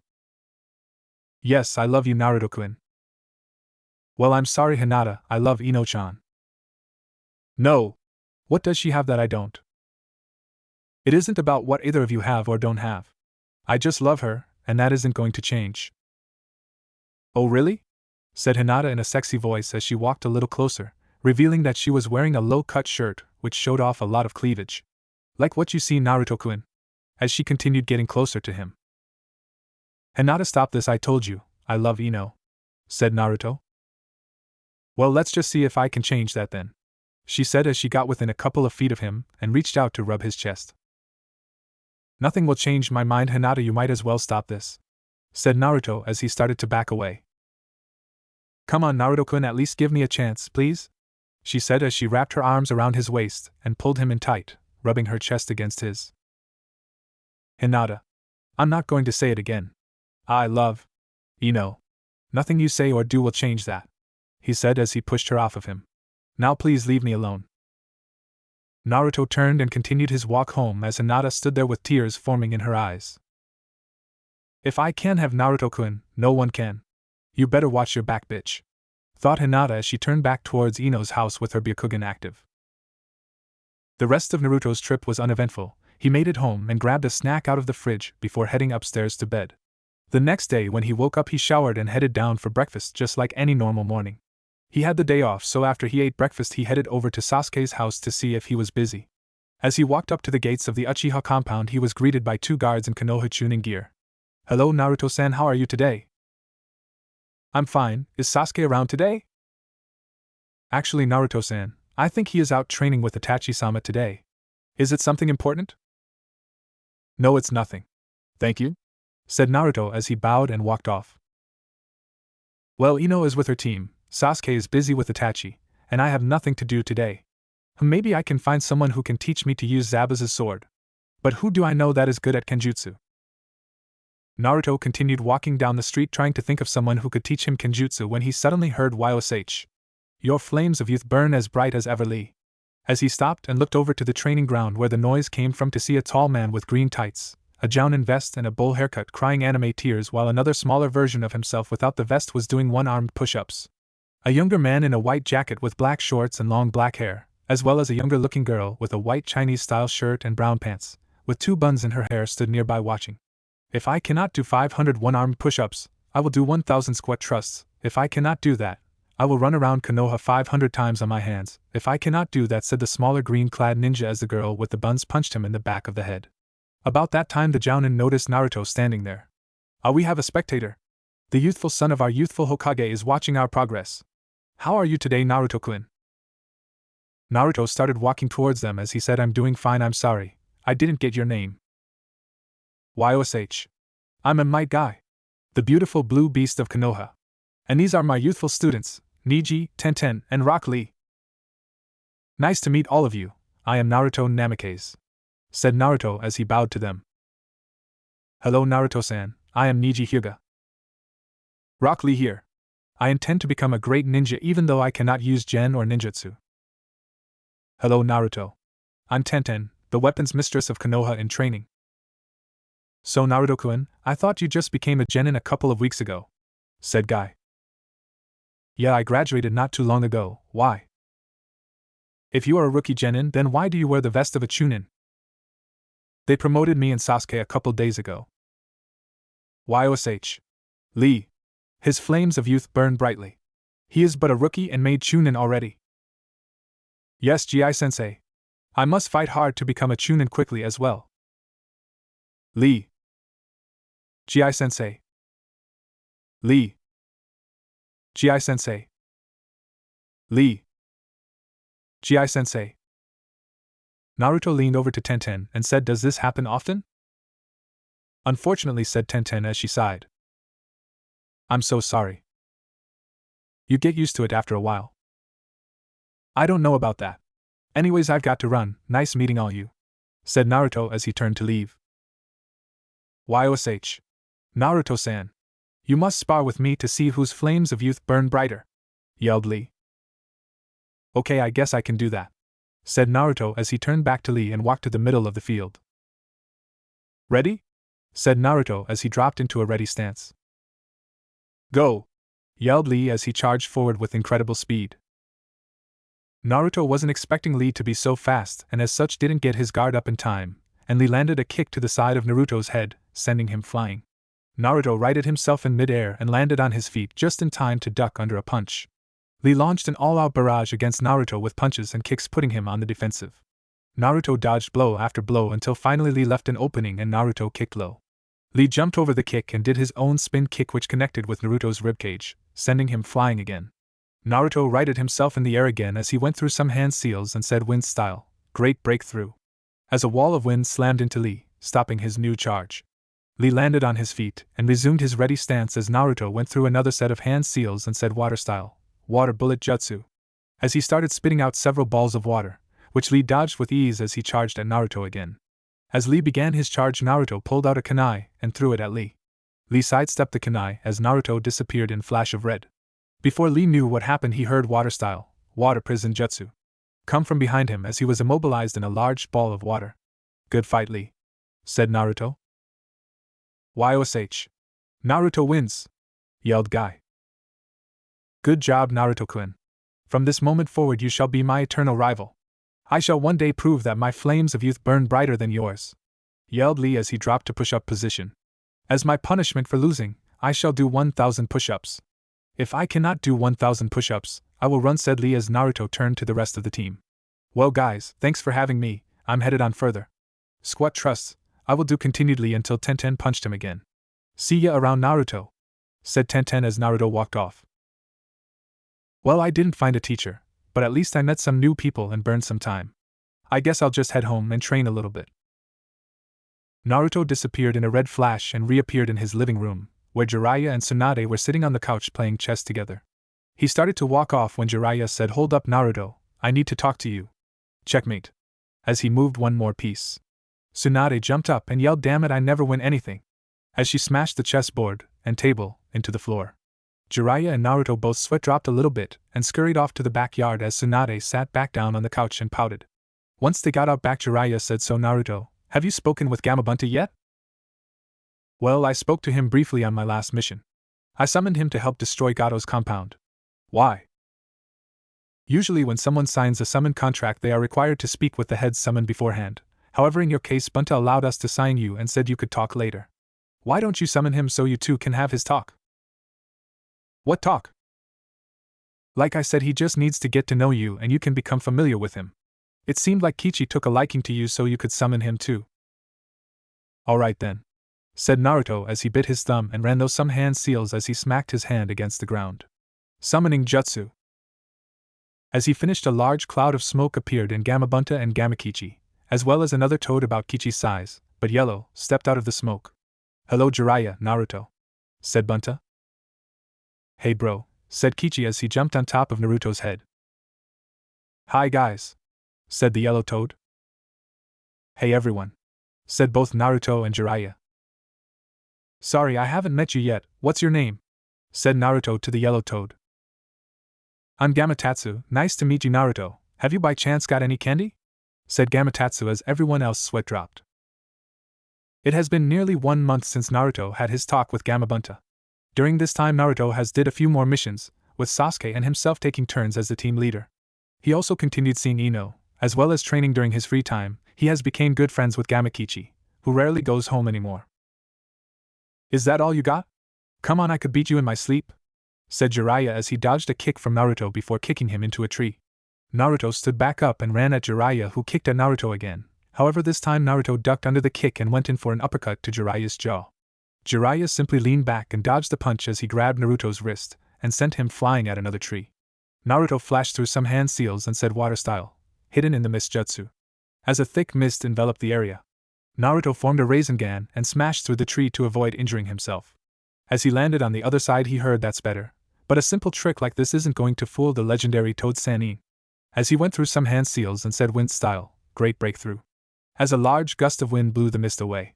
As soon as the mist was gone, he barely had time to sidestep a flying Rasengan. He started to go through some more hand seals as he heard a poof behind him and turned just in time to see another Rasengan coming right at him. He jumped up in the air to avoid it.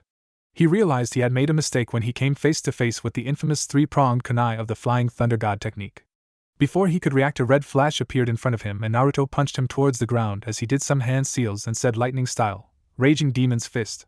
As he slammed the thumb side of his hands together, a large mass of red lightning in the shape of two fists came flying towards Jiraiya.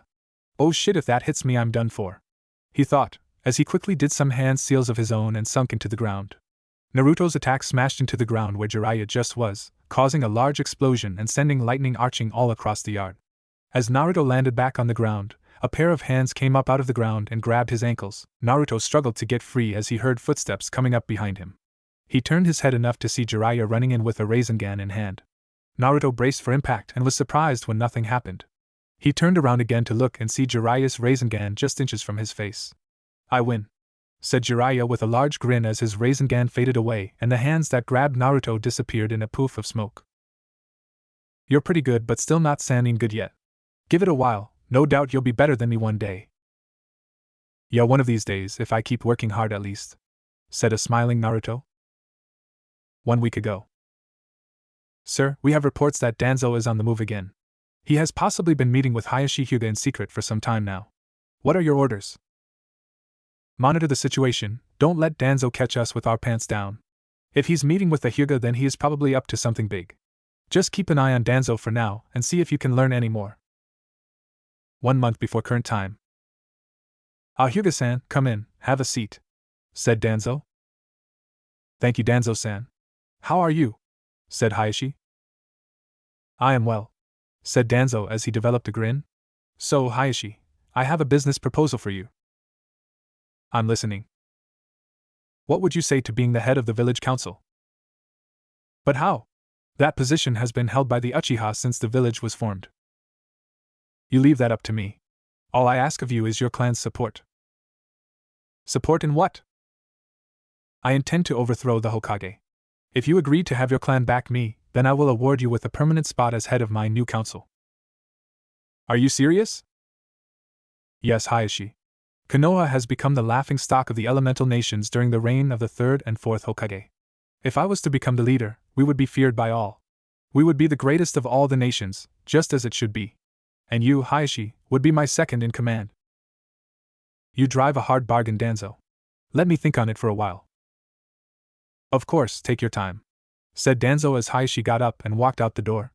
Once Hayashi was gone, he smiled to himself. I'm so close now I can taste it. I've got that tool Hayashi in the palm of my hand. With the Hyuga backing me, I will be unstoppable. Present time.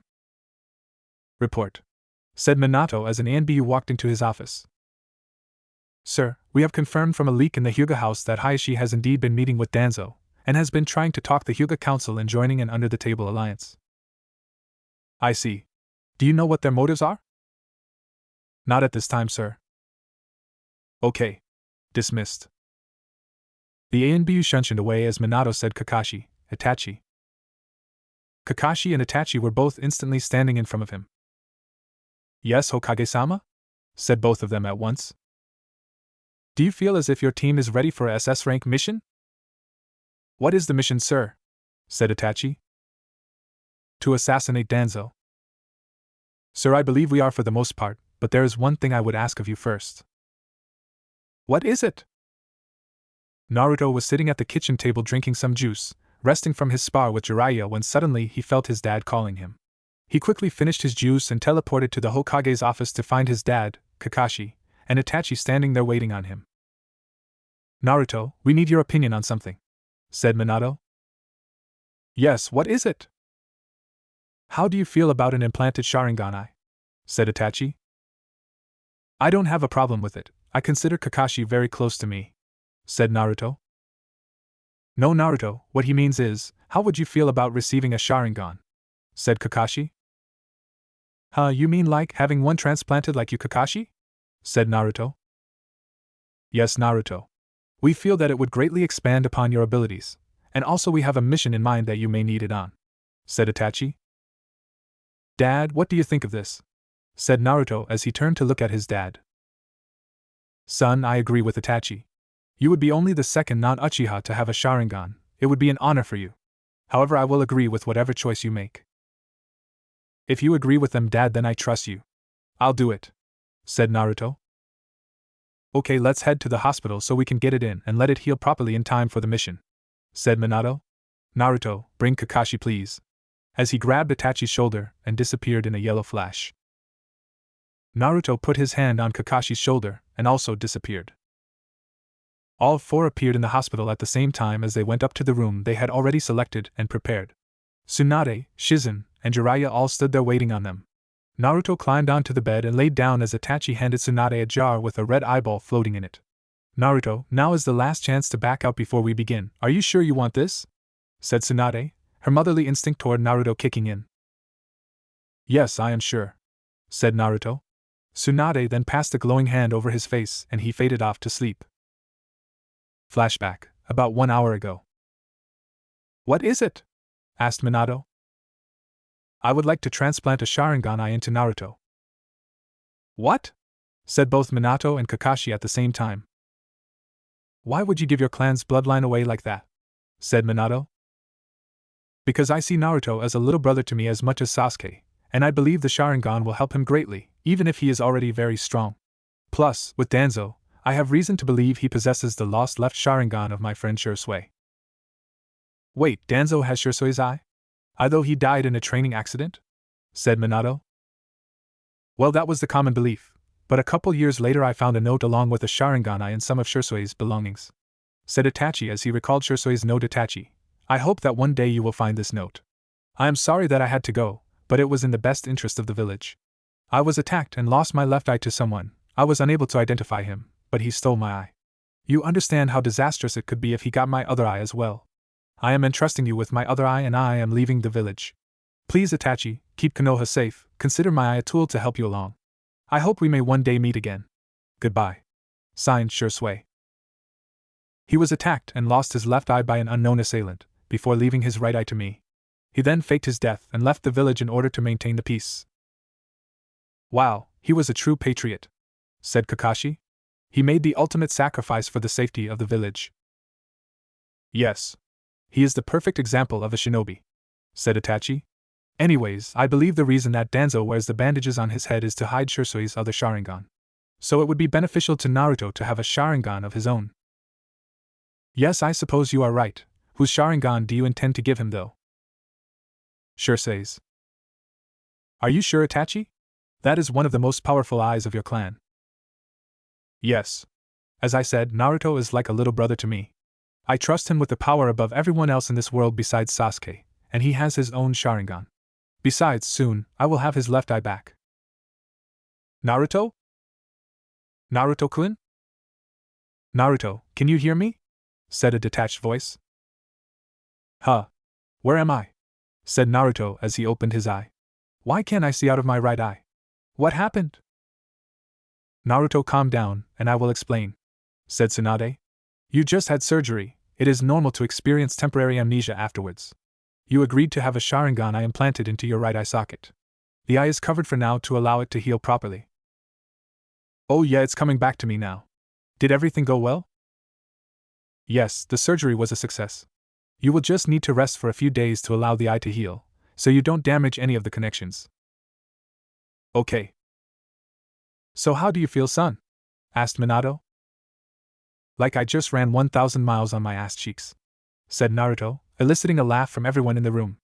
I think I just need some rest as he fell back asleep. Thank you, Tsunade Shizen.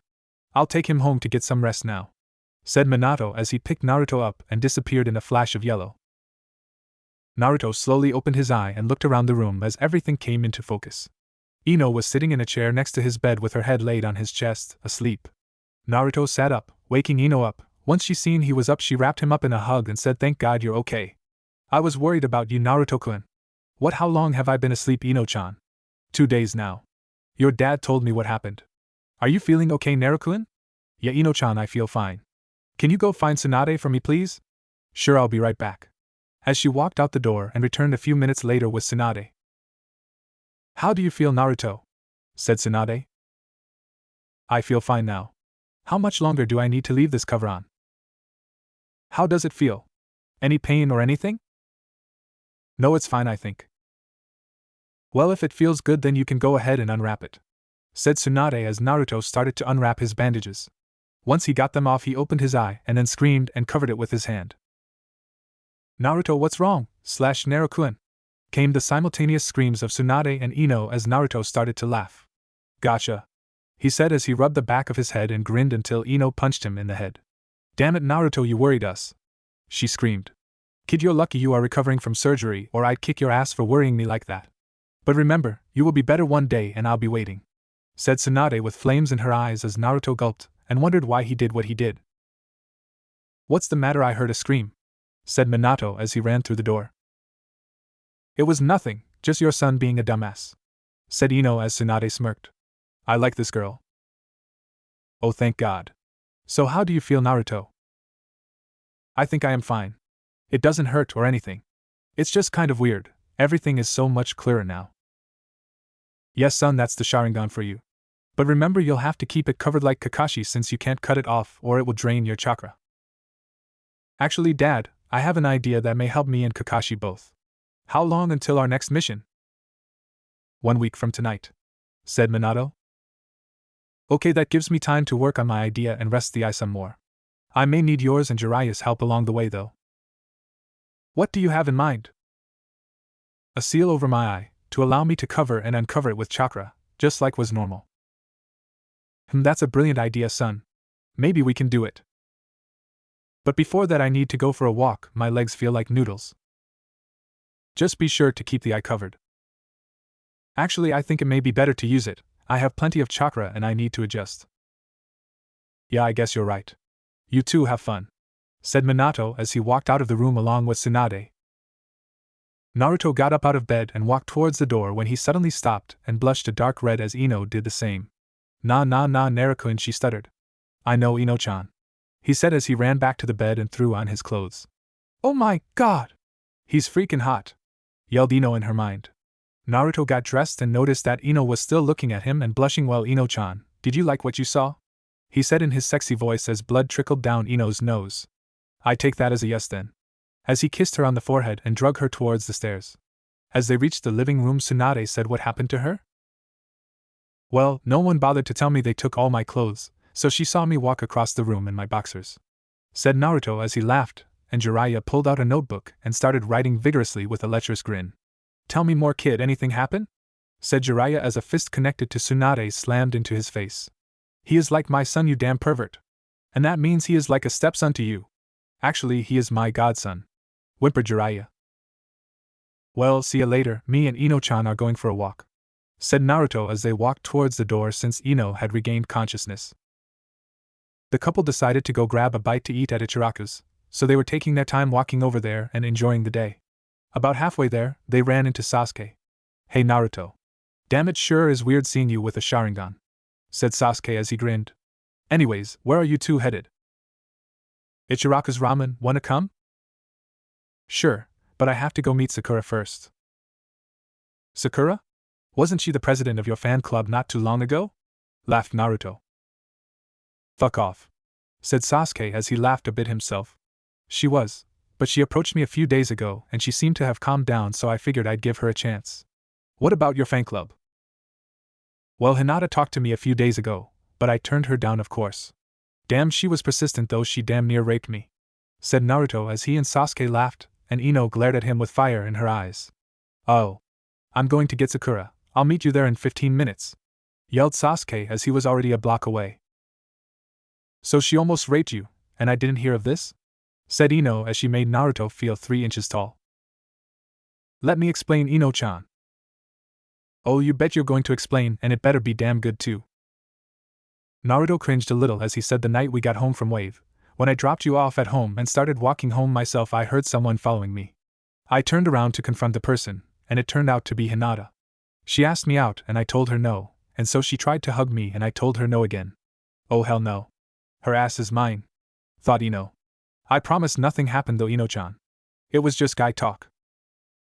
Good, said Ino in a sweet voice as her glare turned to a smile. I am going to kick her ass though. Don't worry about it, Ino-chan. Oh, I'm worried about it, Naruto-kun. I can't have her stealing my man. You don't ever have to worry about that, Ino-chan. I love you, and I always will, said Naruto as he kissed Ino on top of the head. I love you too, Naruto-kun. Let's go meet Sasuke and Sakura. The couple once again started walking to Ichiraku's. A few minutes after they arrived, Sasuke and Sakura arrived, and the four went inside to find a seat. 5 days after Naruto woke up. Naruto sat at his desk in his father's study, looking over some scrolls as he scribbled some things in another scroll. He had spent a lot of time here since his surgery trying to develop a seal to turn the Sharingan on and off. He was making progress, with the help of Jiraiya and his dad, but hadn't figured it out completely yet. He continued going through the scrolls and writing notes, for another 2 hours or so before his eyes went wide and he said, I think I've got it. Uncle Jiraiya. A couple of minutes later Jiraiya walked through the door. What is Naruto? I think I figured it out, Uncle Jiraiya, said Naruto as Jiraiya walked over and looked at his notes. Well, Naruto, it looks like it should work. Let's go talk to your dad and see what he says about it. With that, Naruto stuck his scroll in his pocket and grabbed Jiraiya's arm and disappeared in a red flash. They reappeared in the Hokage's office to find Minato looking over some reports. Hey Dad, said Naruto as Minato looked up from the desk. Hey son, what's going on? Looks like he may have figured out the seal, said Jiraiya as Naruto handed Minato his notes. Minato looked at it a minute before saying him. It looks like it should work. How did you figure it out, Naruto? Well, basically it is a combination of a small chakra suppression seal, along with a trigger seal that is commonly used on explosive tags. In theory, when chakra is channeled to the outer trigger seal, it should deactivate, allowing chakra to turn the eye on, and when you channel chakra back into the trigger it activates, blocking the chakra to the eye, thus cutting it off, said Naruto. Sounds good. Are you ready to test it? Said Minato. Yes, I am. Very well then, lay down on the floor and we will get on it, said Minato as he stood up and walked around to Naruto. Jiraiya pulled out a scroll and unsealed a bottle of ink and a brush from it as he said, Okay Naruto, last chance to change your mind if you are unsure of it. No, I'm sure, he said as he pulled his headband off. Okay, cut your hand and pour some blood into this ink, said Jiraiya as Naruto cut his palm and let the blood drip into the bottle of ink. Okay then, be very still while I work, you know how sensitive sealing can be, said Jiraiya as he started to copy Naruto's design onto his face. It took Jiraiya about half an hour to copy the seal down. As he finished he leaned up and said, Well, I'm done with the writing. Here is the moment of truth. Naruto reached his hand up and channeled his chakra to the seal as it glowed bright red for a moment, and then receded back into his skin. As soon as the ink disappeared, Naruto grabbed his head and rolled over screaming. Naruto! What is it? Yelled both Minato and Jiraiya as Naruto's screams turned to laughter.